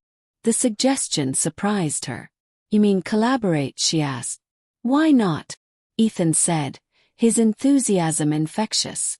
I've got an exhibit coming up, a mix of my travel photography and personal stories. Your art would be the perfect complement. Think about it, your pieces, my photos side by side. It could be something really special. The bride's heart raced at the idea. She had never considered sharing her work in such a public way, let alone collaborating with someone. But the thought of stepping outside her comfort zone, of creating something meaningful with Ethan, was thrilling. I don't know, she said hesitantly. I'm still figuring things out. And that's okay, Ethan said gently. No pressure. But if you're interested, the offer stands. As they parted ways, Ethan's words lingered in her mind. She walked home, her thoughts swirling with excitement and apprehension. Could she really do it? Was she ready to share her art with the world? That evening she sat in her studio, her sketchpad open to a blank page. She picked up her pencil and began to draw, her strokes bold and purposeful. For the first time, she wasn't just creating for herself. She was imagining how her work could connect with others, tell a story, make an impact. By the time she finished, she knew her answer. She texted Ethan, I'm in. The small gallery was buzzing with quiet energy as visitors wandered through the space, admiring the collection of photographs and paintings. Soft music played in the background, creating a warm and inviting atmosphere. The bride stood near the entrance, her heart racing as she watched people pause in front of her work. It was her first time sharing her art publicly, and the moment felt both surreal and exhilarating. After agreeing to Ethan's collaboration proposal, the bride had thrown herself into her art with renewed focus. They had spent weeks working together, curating a collection that blended his photography with her paintings. Ethan's images captured moments of stillness and chaos from his travels, street markets, serene beaches, bustling cityscapes, while her paintings, inspired by those photos, added emotional depth and storytelling. Each piece told a story of resilience and renewal, a theme that resonated deeply with the bride. Your work makes mine come alive, Ethan had said during one late-night brainstorming session. His words had bolstered her confidence, pushing her to explore new techniques and ideas. The exhibit opening marked a milestone not just for her art, but for her healing. As the bride stood near one of her pieces, a painting of a stormy ocean inspired by a photo Ethan had taken in Iceland, a middle-aged woman approached her. This is stunning, the woman said, gesturing toward the painting. The way the waves seem to be crashing out of the canvas. It feels so powerful. Thank you, the bride replied, her voice warm but slightly nervous. It reminds me of a time in my life when I felt like I was drowning, the woman continued. But then I found my way to calmer waters. It's incredible how much this piece captures that feeling. The bride's chest tightened with emotion. That's exactly what I was trying to convey, she said softly. Thank you for sharing that with me. Emma arrived shortly after, practically beaming as she entered the gallery. There's the star of the show, she exclaimed, pulling the bride into a tight hug. I'm so proud of you. Thanks, Emma, the bride said, laughing despite her nerves. I still can't believe I'm doing this. Well, believe it, Emma said, grabbing a glass of wine from a passing server. Because you're killing it. Look at all these people. Her parents arrived a little later, their pride evident in their smiles. Her father, usually reserved, placed a hand on her shoulder. This is amazing, he said, his voice filled with emotion. You've come so far. Her mother nodded, her eyes glistening with unshed tears. We always knew you had this in you, she said. As the evening wore on, the bride found a quiet corner to herself, needing a moment to process everything. She looked around the gallery, taking in the sight of people connecting with her work, sharing their interpretations and emotions. For so long, she had defined herself by her relationship with Daniel, by the future they had planned together. But now she realized she was creating a future entirely her own. The thought filled her with a deep sense of pride and gratitude. Ethan appeared beside her, holding 2 glasses of champagne. "To new beginnings," he said, handing her one. "To new beginnings," she echoed, clinking her glass against his. Toward the end of the night, a man approached her, his eyes fixed on one of her paintings. It was the piece she had painted shortly after returning from her trip, a vibrant depiction of a sunrise breaking through storm clouds. "This is beautiful," he said. "I'd like to buy it. It speaks to me." The bride hesitated for a moment, her heart swelling. That painting had been deeply personal, a reflection of her journey. But the idea of someone else finding meaning in it felt profoundly fulfilling. "Thank you," she said, smiling as she finalized the sale. "I hope it brings you as much peace as it brought me." As the night wound down, the bride walked through the gallery one last time, her heart full. She had celebrated a milestone, not just in her art but in her life. This wasn't the ending of a chapter, but the beginning of a new one, filled with creativity, connection, and hope. The sun had barely risen when the bride found herself sitting on a bench in her favorite park. The crisp morning air carried the faint scent of flowers, and the soft chirping of birds filled the quiet space. She clutched a steaming cup of coffee in her hands, her sketchpad resting beside her. It was a moment of stillness, one she had come to cherish in her new routine. As she sipped her coffee, her thoughts drifted to everything she had endured in the past few months. The betrayal, the heartbreak, the uncertainty. They had felt insurmountable at the time.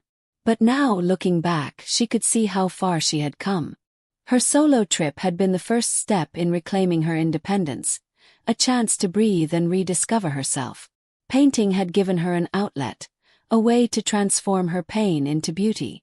And the gallery exhibit, with its overwhelming support and success, had shown her that she was capable of so much more than she had ever imagined. She opened her sketchpad, flipping through the pages filled with drawings that chronicled her journey. Each sketch told a story, a stormy ocean that symbolized her heartbreak, a quiet forest path that represented her healing, and a vibrant sunrise that spoke of hope. When she reached the last blank page, she paused. Slowly, deliberately, she picked up her pencil and began to draw. This time, she sketched a scene she had never dared to imagine before. A woman standing at the edge of a cliff, arms outstretched, facing the endless horizon. It was a symbol of freedom, of embracing the unknown. As she added the final touches, she felt a weight lift from her shoulders. She closed the sketchpad, a small smile playing on her lips. The past no longer felt like a burden. It was a part of her story, but it no longer defined her. That afternoon, she met Ethan for coffee at a bustling cafe. He greeted her with his usual easy smile, setting his camera bag on the chair beside him. "You look different," he said, studying her closely. "Different?" she asked, raising an eyebrow. "Lighter," he said. "Happier." She laughed softly. "Maybe because I am." They talked about their next collaboration, a project that would take them to a nearby city for a community art event. The idea of traveling, of sharing her work with even more people, filled her with excitement. "You've come a long way," Ethan said as they finished their drinks. "I hope you know that." "I do," she replied, her voice steady. "And I'm just getting started." Over the following weeks, the bride threw herself into her new life with enthusiasm. She attended art workshops, explored new hobbies, and even started volunteering at a local shelter, finding joy in giving back to her community. She reconnected with old friends, strengthening bonds that had been neglected during her relationship with Daniel. Each interaction reminded her of the love and support she had always had, even when she felt most alone. One evening, she opened a box she had tucked away in the back of her closet, the one filled with remnants of her wedding. Slowly, she sorted through its contents, her emotions surprisingly calm. She placed the invitations, seating charts, and other mementos into a pile for donation. When she reached the framed photo of her and Daniel, she hesitated. For a moment she considered keeping it, but then she shook her head. With a deep breath, she placed the photo into the pile. "Goodbye," she whispered, her voice steady. The act wasn't just about letting go of Daniel. It was about letting go of who she had been, of the life she had planned. It was about making space for something new. That night, she sat on her balcony, a blanket wrapped around her shoulders as she gazed at the stars. The future felt wide open, full of possibilities she hadn't dared to dream of before. She didn't know exactly where her journey would take her, but for the first time in a long time, she wasn't afraid. She was ready to face whatever came next, armed with the strength and resilience she had found within herself. As she closed her eyes, a single thought filled her mind. This is just the beginning. The bride stood outside a small storefront on a quiet street corner, its large windows covered with brown paper. A simple sign on the door read, "Coming soon, the Art Haven." Her heart raced as she held the key in her hand, the reality of her dream finally sinking in. This was it, her own art studio, a place where she could create, teach, and inspire. The idea had come to her during a conversation with Ethan. "You're ready," he had said, his voice filled with encouragement. "You've found your voice through your art. Now it's time to share it with others." She had spent weeks planning every detail, finding the perfect location, securing funding, and envisioning a space that would feel welcoming to artists and enthusiasts alike. The process was daunting, but with each step, she felt her confidence grow. The space was bare when she unlocked the door and stepped inside. Dust motes danced in the sunlight streaming through the windows, highlighting the potential hidden beneath the worn floors and scuffed walls. She walked slowly through the room, imagining the transformation to come. Rows of easels, vibrant displays of art, and students eagerly learning to express themselves. Ethan arrived a few minutes later, carrying a box of supplies. "Ready to get to work?" he asked, grinning. She nodded, a mixture of excitement and nerves bubbling inside her. "Let's do this." Over the next few weeks, the bride poured her energy into renovating the studio. She painted the walls a soft, calming blue, installed shelves to hold supplies, and arranged comfortable seating areas for discussions and critiques. Her parents and Emma pitched in, helping with everything from assembling furniture to hanging artwork. The space slowly began to take shape, reflecting her vision and personality. One evening, as she and Ethan stood in the finished studio, she felt a surge of pride. "It's beautiful," she said, her voice filled with emotion. "It's you," Ethan replied simply. "And it's going to change lives." The grand opening was a resounding success. Friends, family, and community members gathered to celebrate, their excitement filling the space. The bride gave a heartfelt speech, thanking everyone who had supported her and sharing her vision for the Art Haven. Throughout the evening, she watched as guests explored the studio, their faces lighting up with curiosity and inspiration. By the end of the night, she had enrolled her first group of students and scheduled several workshops. As she locked up the studio, she felt a deep sense of fulfillment. This wasn't just a space. It was a symbol of how far she had come and how much further she could go. The bride's days were now a whirlwind of activity. Between managing the Art Haven, preparing for classes, and creating her own pieces, her calendar was fuller than ever. She thrived on the energy of it all but soon realized that pursuing her dreams came with its own set of challenges.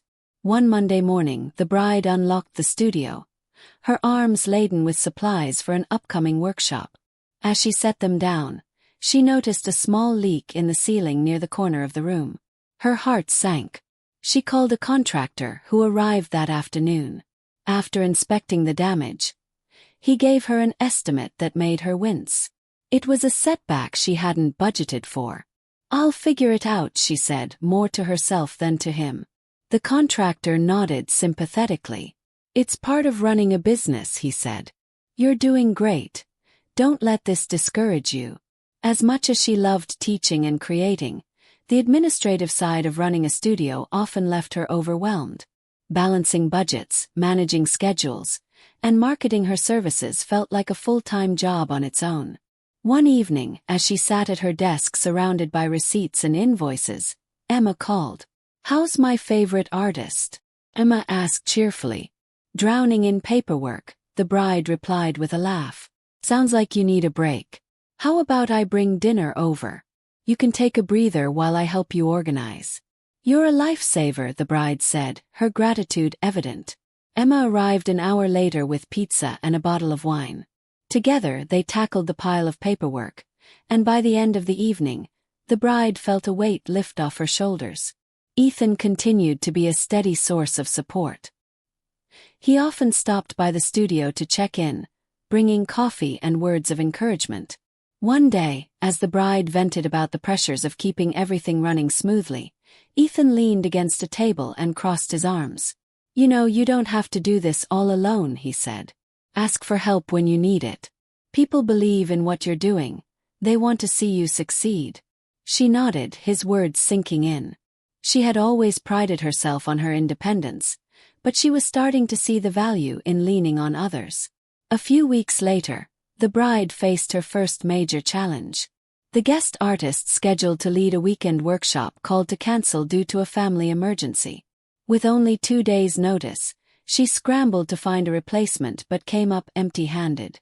Determined not to let her students down, she decided to lead the workshop herself.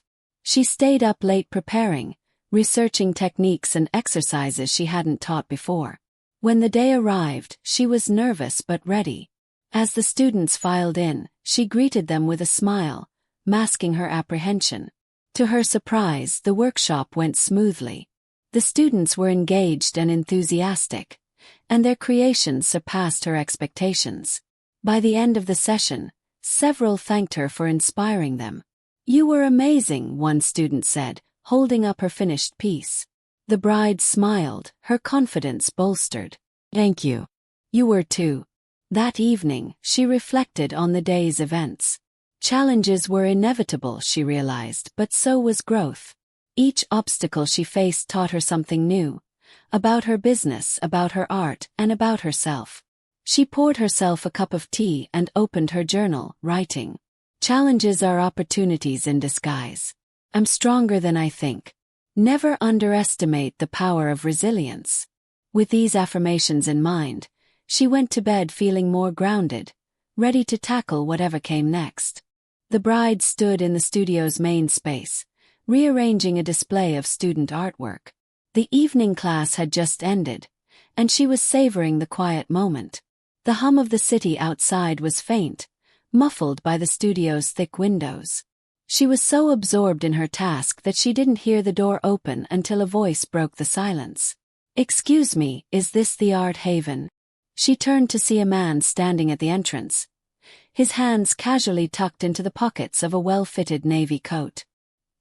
He looked to be in his early 30s, tall and lean, with dark hair that curled slightly at the ends and warm brown eyes that carried a hint of curiosity. "Yes, it is," she said, setting down the frame she was holding. "Can I help you?" The man smiled, stepping further into the studio. "I was walking by and saw the artwork in the window. It's beautiful. Are you the artist?" "Some of it is mine," she replied, gesturing to the walls. "But most of it is from my students. I run art classes here." "That's impressive," he said, his tone genuine. "I'm Lucas, by the way. I just moved to the neighborhood." She introduced herself, feeling a mix of surprise and curiosity. It wasn't often that someone wandered into the studio this late. They talked for a few minutes, their conversation flowing easily. Lucas mentioned that he worked as an architect, drawn to the interplay of design and functionality. "Art and architecture aren't so different," he said. "Both are about creating something meaningful." His words resonated with her. She found herself sharing bits of her journey, how the studio had been a lifeline after a difficult period in her life. Lucas listened intently, his expression thoughtful. "You've built something amazing here," he said. "It takes a lot of courage to turn pain into creativity." She felt a warmth spread through her chest at his words. "Thank you," she said quietly.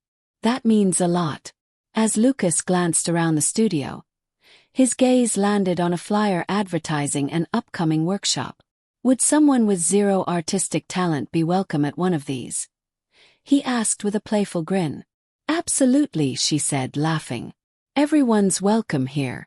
Art isn't about talent. It's about expression. Then count me in, he said. I'll sign up for the next one. Just don't judge me too harshly when I show up with stick figures. His humor was disarming, and for the first time in a long while, she felt a spark of something she hadn't dared to hope for. Interest. True to his word, Lucas attended the next workshop. He was every bit as self-deprecating about his artistic abilities as he had promised, but he threw himself into the exercises with enthusiasm. As she walked around the room, offering guidance to her students, she found herself lingering near his table. He asked thoughtful questions, his curiosity about the creative process evident. By the end of the class, he held up his finished piece, a colorful abstract inspired by one of her prompts. Not bad for a rookie, right? He said, his grin infectious. It's great, she replied, smiling back. You might have a hidden talent after all. Over the following weeks, Lucas became a regular at the studio, attending classes and workshops whenever his schedule allowed. Their conversations grew longer and more personal, moving beyond art and into their shared interests. She found herself looking forward to his visits. His presence a refreshing blend of humor and sincerity.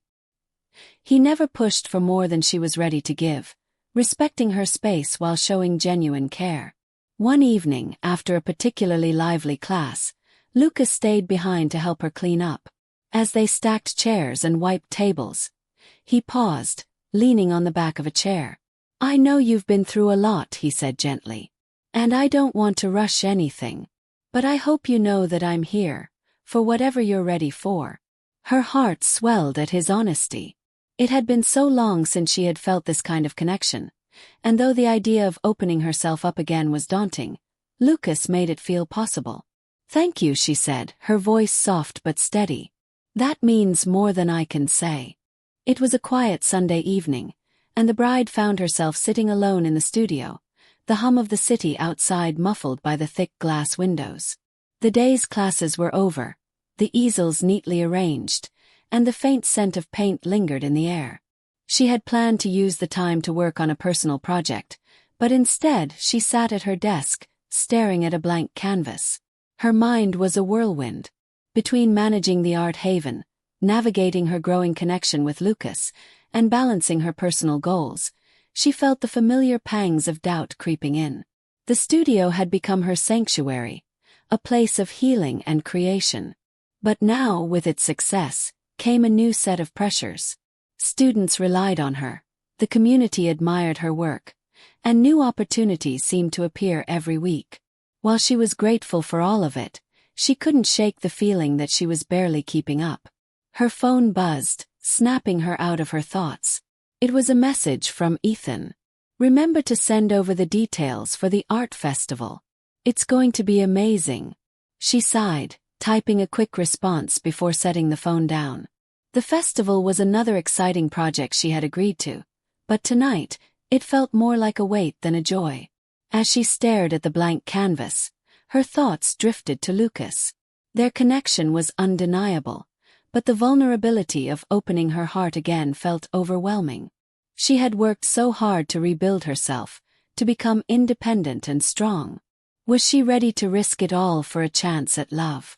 Her mind replayed fragments of the past, the betrayal, the heartbreak, the fear of losing herself again. What if I'm not enough, she whispered to herself.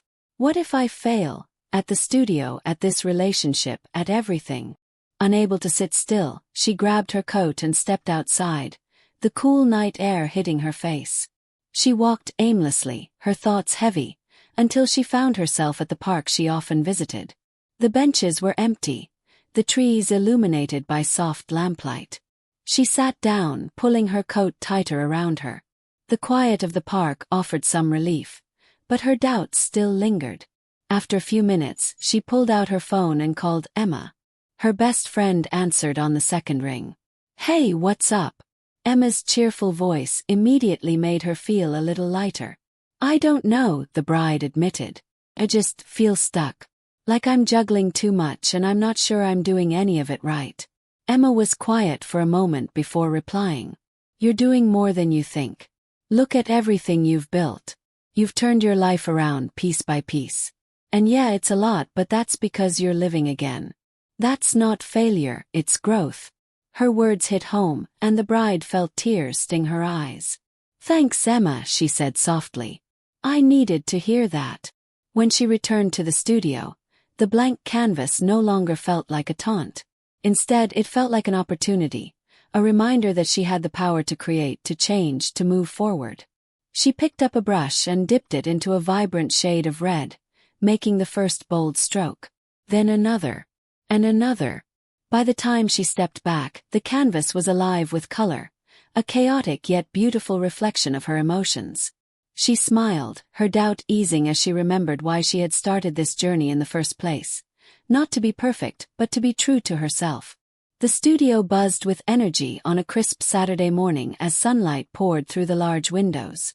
It was the day of the Art Haven's first open house, a celebration of the studio's growing presence in the community. Students displayed their work, local artists shared their stories, and the air was filled with laughter and creativity.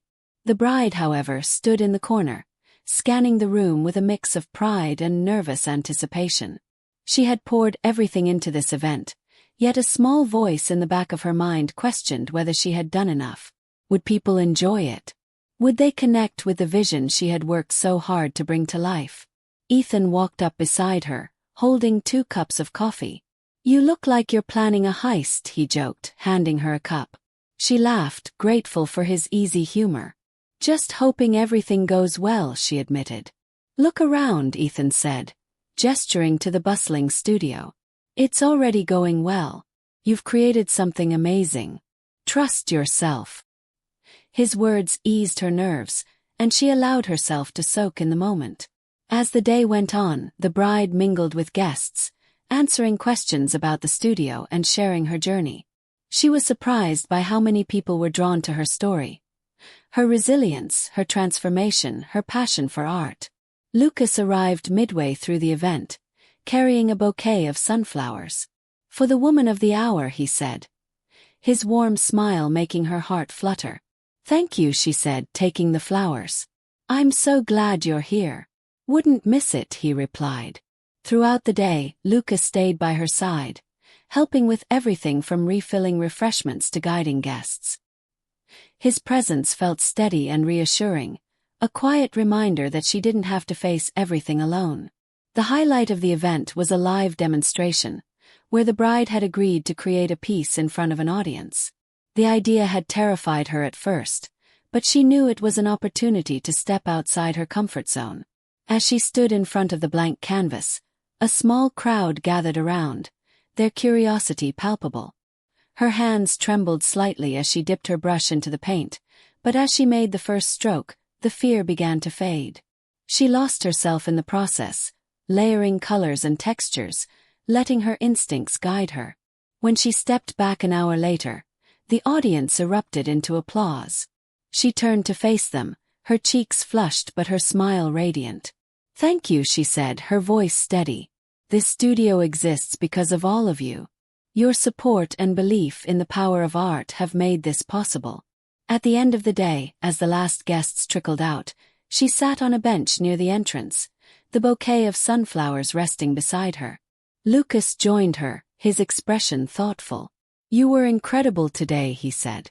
Watching you create, that was something special. She glanced at him, her heart full. I couldn't have done it without everyone's support. And yours? He reached for her hand, his touch gentle. You've come so far. And I can't wait to see what's next. For the first time, the bride felt no hesitation. She smiled, squeezing his hand. Neither can I. That evening, as she locked up the studio, she took one last look around. The space was quiet now, but it still buzzed with the energy of the day. She opened her journal and wrote, I faced my fears today. And I won. The future is wide open and I'm ready. This is my story and I'm just getting started. Closing the journal, she walked out into the crisp night air, a sense of peace and excitement settling over her. She didn't know exactly where her journey would take her, but for the first time, she was completely unafraid. The bride was closing up the studio one evening, her hands still streaked with paint from a late-night project. The bell above the door jingled, and she turned, expecting a late student or a passerby curious about the space. Instead, she froze. Standing in the doorway was Daniel, his hands shoved deep into the pockets of a worn jacket, his expression a mix of hesitation and regret. "Hi," Daniel said, his voice low. The bride stared at him for a moment before stepping back, her hand still on the doorframe. "What are you doing here?" "I wanted to talk," he said. "If that's okay." She hesitated, her mind racing. Part of her wanted to tell him to leave, to shut the door on everything he represented. But another part of her was curious, even if reluctantly. "5 minutes," she said, stepping aside and gesturing for him to come in. They sat across from each other in the small seating area of the studio. Daniel fidgeted with the hem of his jacket, his eyes fixed on the floor. "I've been thinking about this for a long time," he began. "About everything that happened. I know I hurt you, and there's nothing I can say that will change that. But I need you to know how sorry I am." The bride crossed her arms, her expression unreadable. "You're right. Nothing you say will change it." Daniel winced but nodded. "I was selfish. I was scared. And instead of dealing with my fears, I ran from them. I thought Sophie was the answer to everything I was struggling with, but all I did was destroy the one good thing I had." She listened silently, her emotions swirling. Hearing his words brought back memories she had worked hard to move past, but they also gave her a sense of closure she hadn't realized she needed. "I don't hate you, Daniel," she said finally. "But I don't forgive you either, not yet. Maybe I will someday, but that's for me to decide, not for you to ask for." Daniel nodded, his shoulders slumping. "I understand," he said quietly. I hope you know that you deserved so much better. And I'm sorry I couldn't be that for you." As Daniel left, the bride felt a strange mix of emotions, sadness for what could have been, but also relief. She had faced him, heard his apology, and spoken her truth. She returned to her canvas, adding a bold streak of red across the surface. It felt cathartic, like she was pouring the last remnants of her anger and hurt into her work. She stepped back, looking at the vibrant painting with a sense of calm. Daniel's chapter in her life was finally closed. The bride was enjoying a rare, quiet afternoon in her studio, sipping tea as sunlight streamed through the large windows. She had just finished sketching a new concept for an upcoming workshop when her phone buzzed. She glanced at the screen, her stomach tightening at the name displayed. Sophie. She hadn't heard from Sophie since the day of the wedding, and seeing her name now brought back a flood of emotions. Anger, betrayal, but also curiosity. Against her better judgment, she answered. "Hello," the bride said, her voice steady but guarded. "Hi," Sophie replied, her tone cautious. "I hope I'm not disturbing you." "You're not," the bride said shortly. "But I'm curious why you're calling." Sophie hesitated. "I've wanted to reach out for a while, but I wasn't sure if you'd even want to hear from me." "I'm listening," the bride said, though her tone made it clear that Sophie had limited time to make her case. I needed to apologize," Sophie began, her voice trembling slightly. "What I did to you was unforgivable.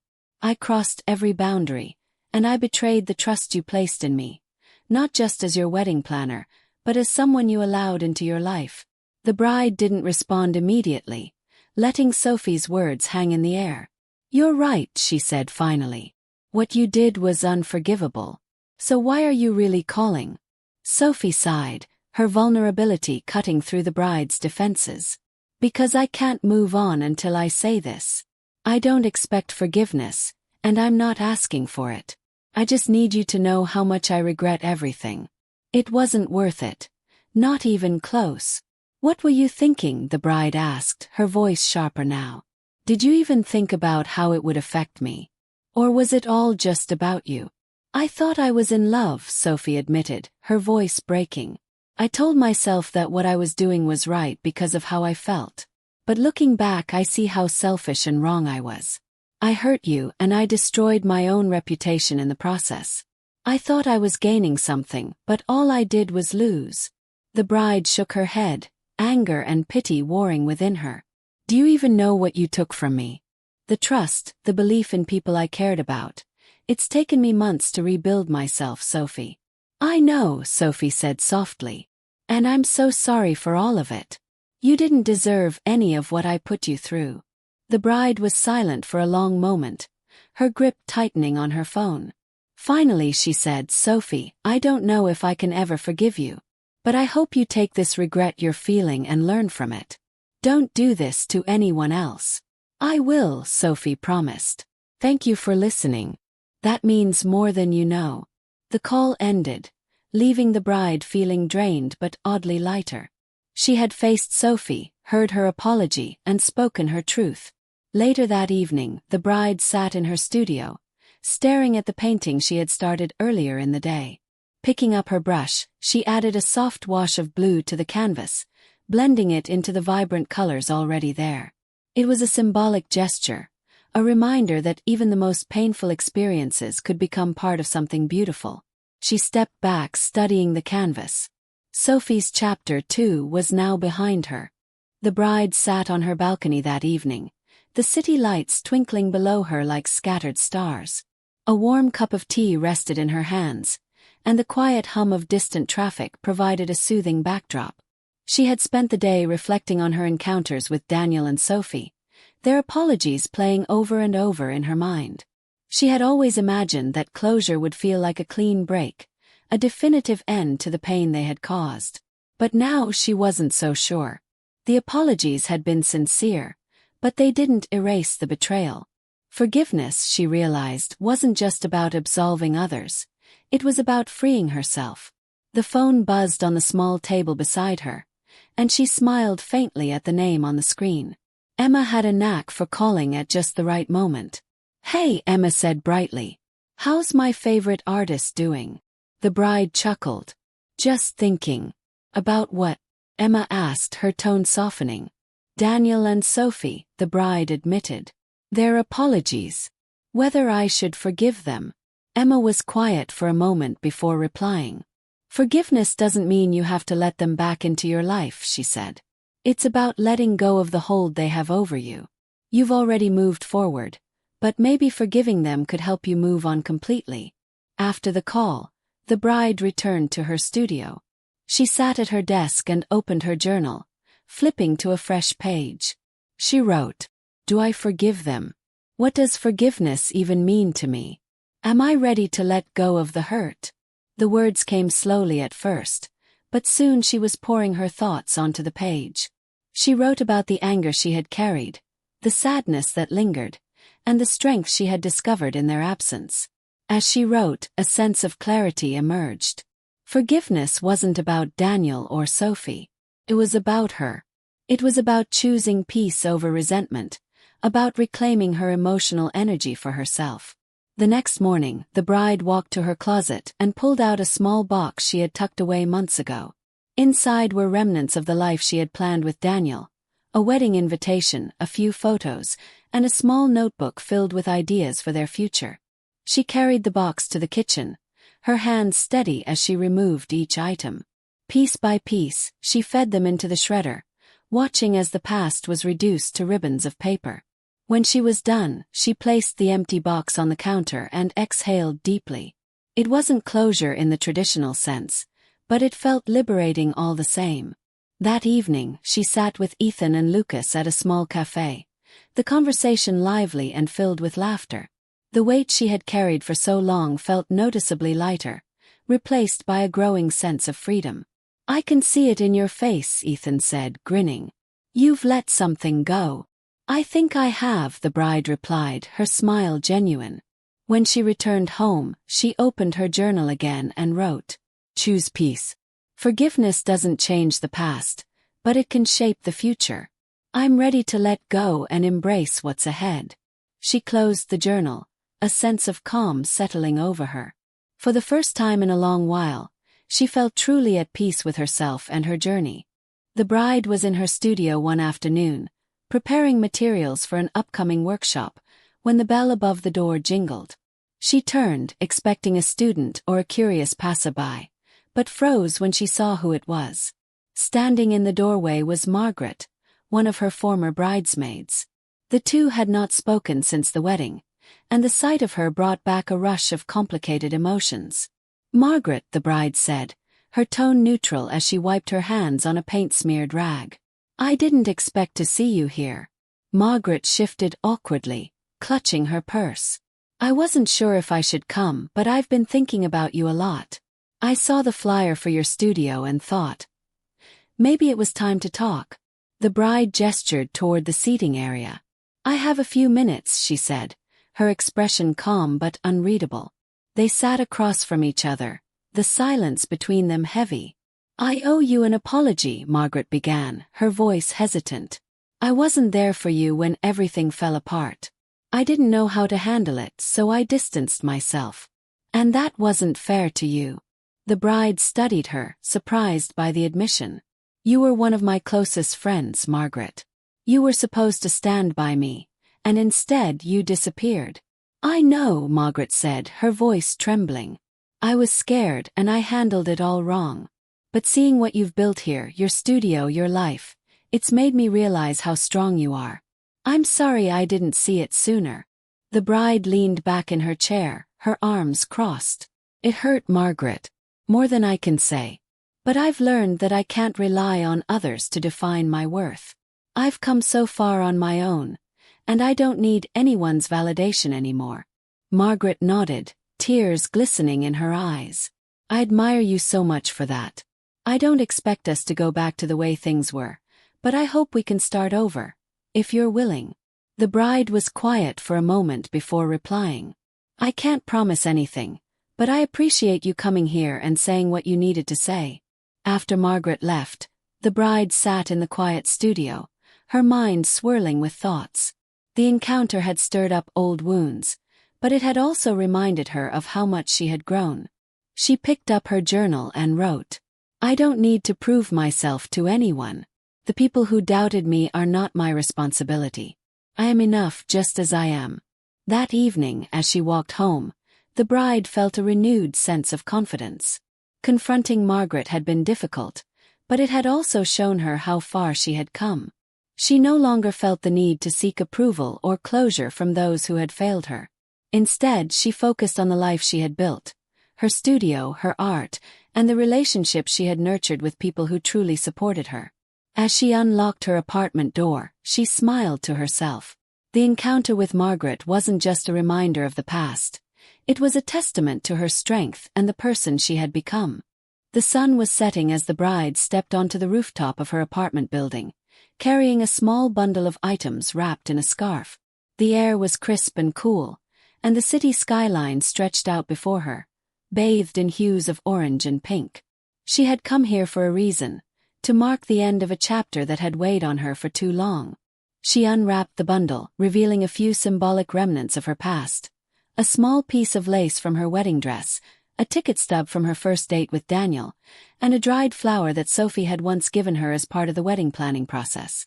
These objects had been hidden away in a drawer for months, a quiet reminder of the pain and betrayal she had endured. Tonight she was ready to let them go.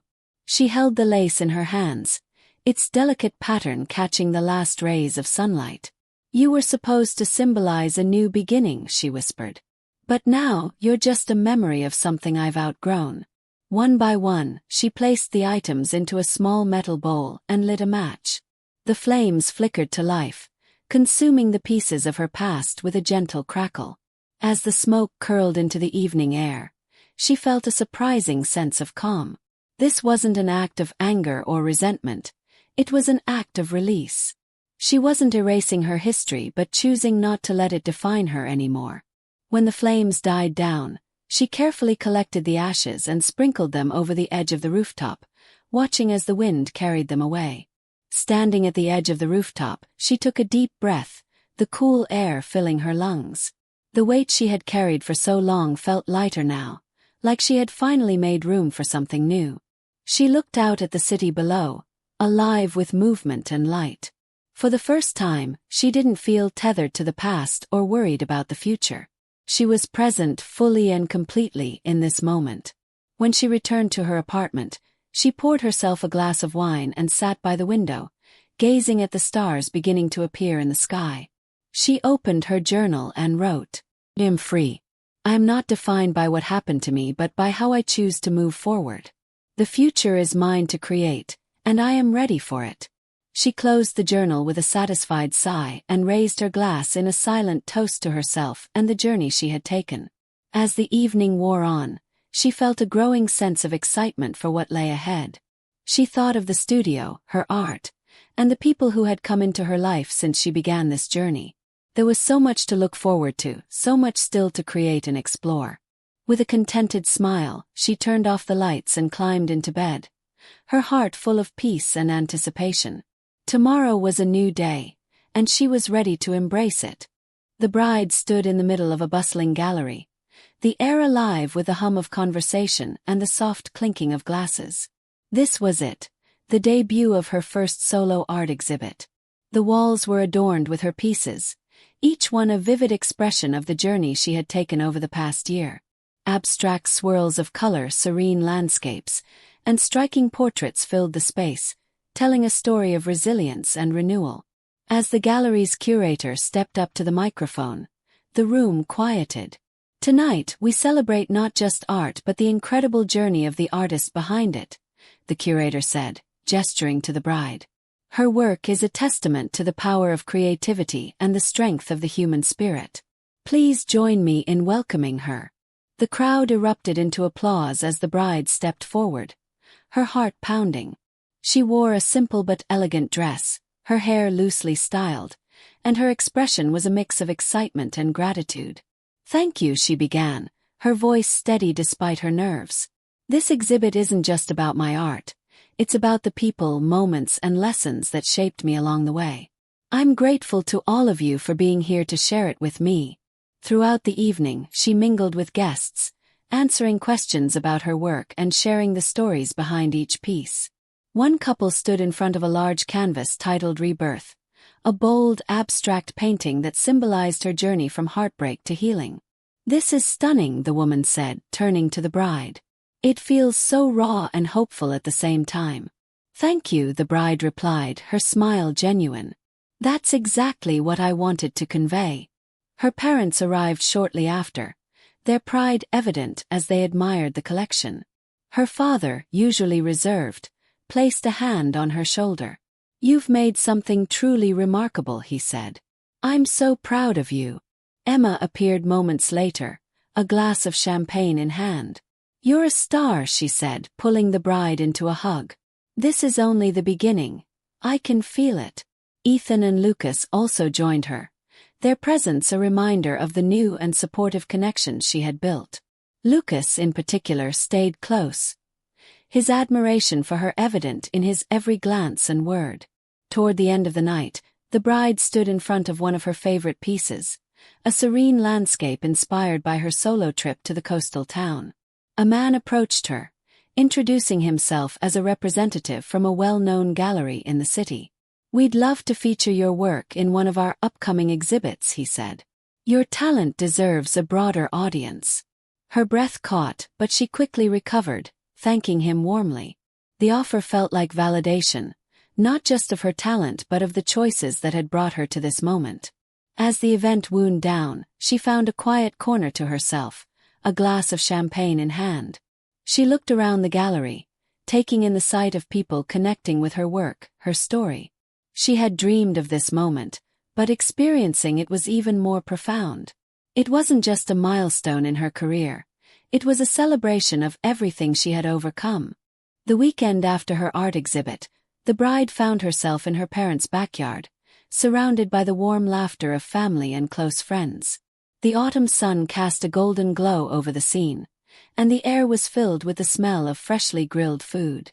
Her mother had insisted on hosting a small celebration to honor her recent achievements, and though the bride was initially hesitant, she was grateful for the gathering. As everyone sat down at the long wooden table adorned with colorful tableware and a centerpiece of wildflowers, her father stood up, holding a glass of lemonade. I don't give speeches often, he began, his voice steady but warm. But today feels special. To see my daughter transform her pain into something beautiful, to watch her grow into the strong, talented woman she is. It's been the greatest privilege of my life. The bride felt tears prick her eyes as her father raised his glass. To new beginnings and brighter futures, he said. To new beginnings, everyone echoed, clinking their glasses. Throughout the afternoon, the bride moved from one group to another, reconnecting with relatives she hadn't seen in months. Her cousin Jane, who had always been more like a sister, pulled her aside near the garden. I've been following your work online, Jane said, her excitement palpable. I can't believe how far you've come. You've inspired me to pick up painting again. That means so much to me, the bride replied, smiling. Let me know if you ever want to come by the studio.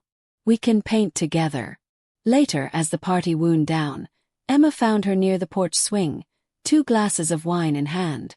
You're glowing, Emma said, handing her one of the glasses. The bride laughed softly. Feel at peace. It's been a long time since I could say that. You deserve it, Emma said, her tone firm. And don't forget, I'll always be here, cheering you on no matter what. Thank you, the bride said, her voice thick with emotion. For everything.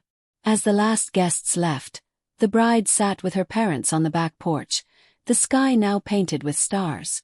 Her mother reached over and took her hand. You've built something beautiful, sweetheart, her mother said. And it's not just about the studio or the art. It's about the way you've rebuilt yourself. We're so proud of you. Her father nodded in agreement, his smile soft but full of pride. The bride leaned back in her chair, a contented smile spreading across her face. For so long she had felt disconnected, adrift. But now she felt anchored by the love and support of the people who mattered most. That night, as she lay in bed, she reflected on the day. Her relationships had deepened in ways she hadn't expected, offering her a sense of stability and joy that felt unshakable. She opened her journal and wrote, I am surrounded by love. The people in my life lift me up, and I am grateful for them. This is what it means to truly feel at home. With those thoughts in her heart, she turned out the light, her dreams filled with hope and possibility. The bride and Lucas sat side by side on a park bench, overlooking a serene lake.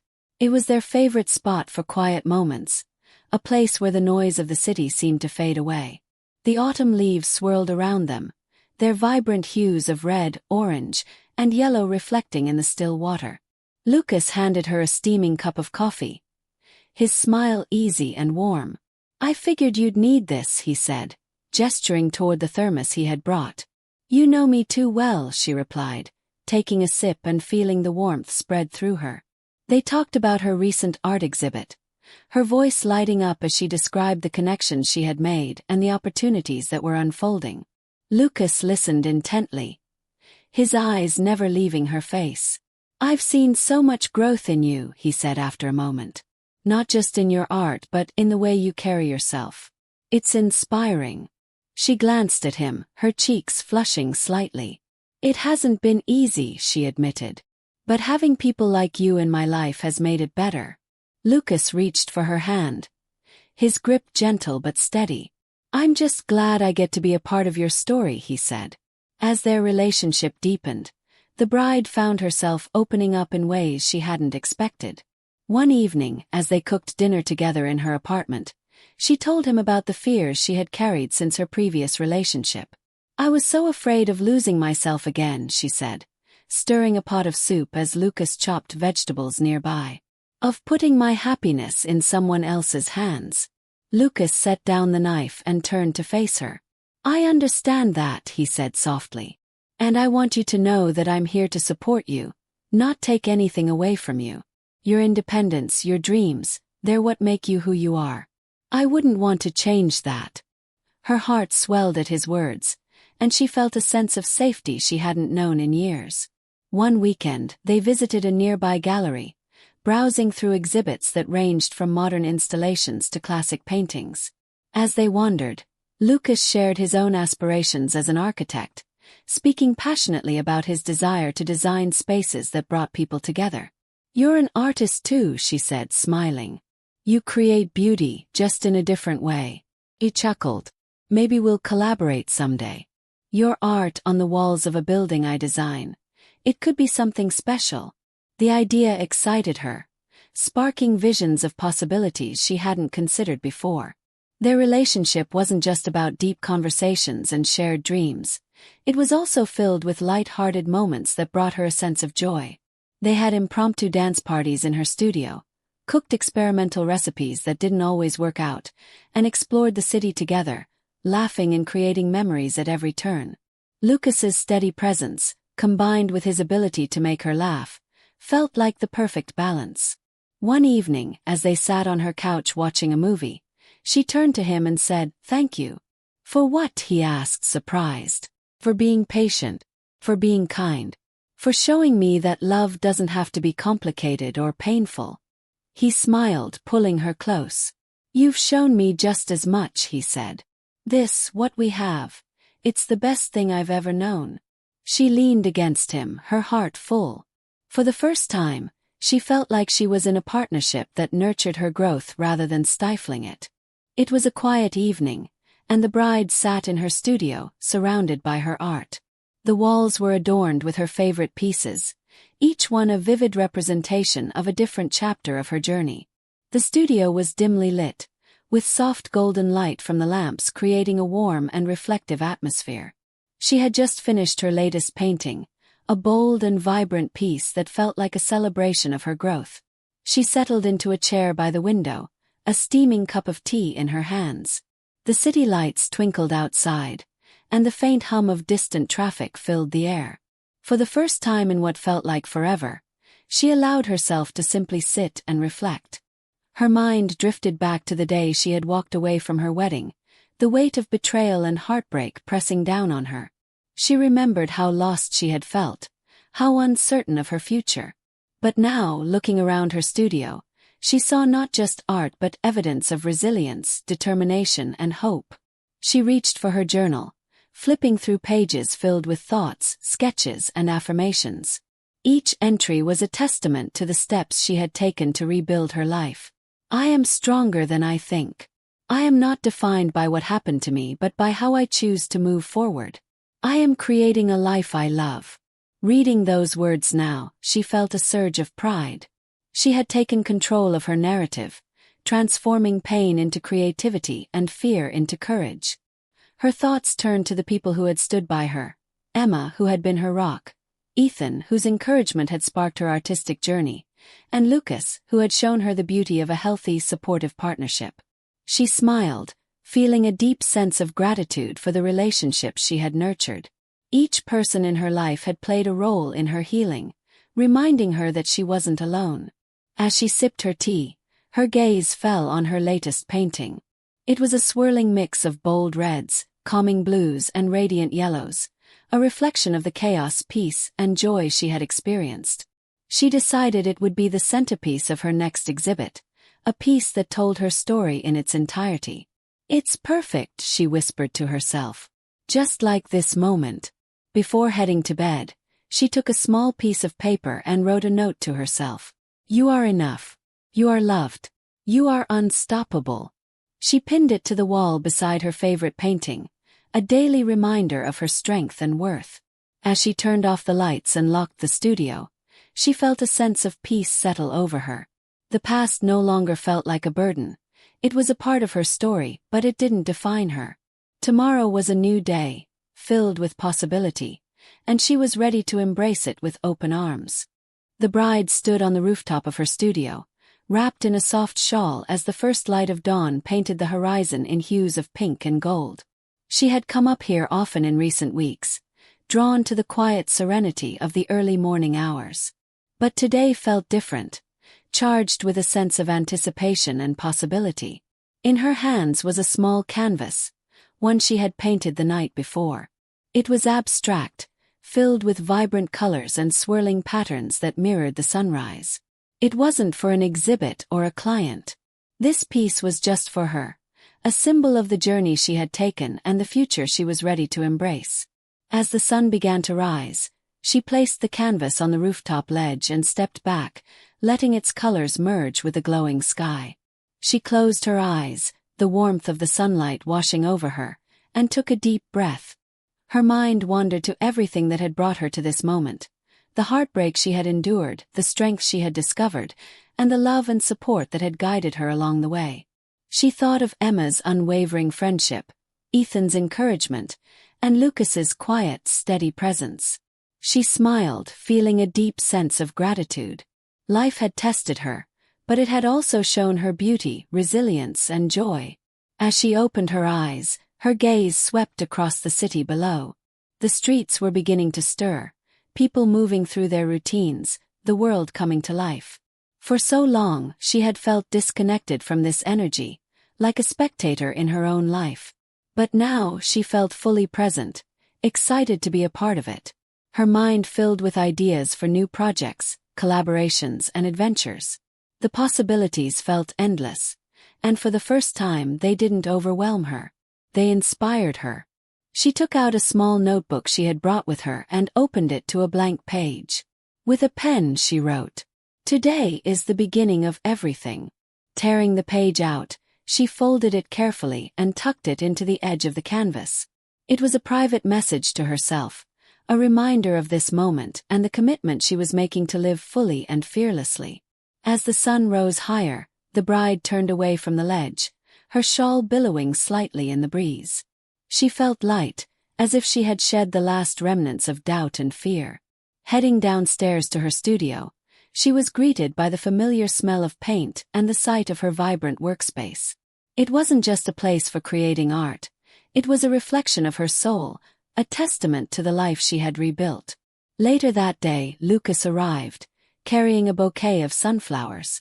"For the artist who never stops inspiring me," he said with a grin. She laughed, taking the flowers and placing them in a vase. "You're too much," she teased. "Never," he replied, pulling her into a hug. As they stood in the center of her studio, surrounded by her work and the life she had created, the bride felt a surge of joy. This wasn't just a new chapter, it was a whole new story, one she was excited to write. The bride's journey has come full circle, transforming her pain into strength, her fear into creativity, and her doubt into possibility. With her heart open and her future bright, she's ready for whatever comes next.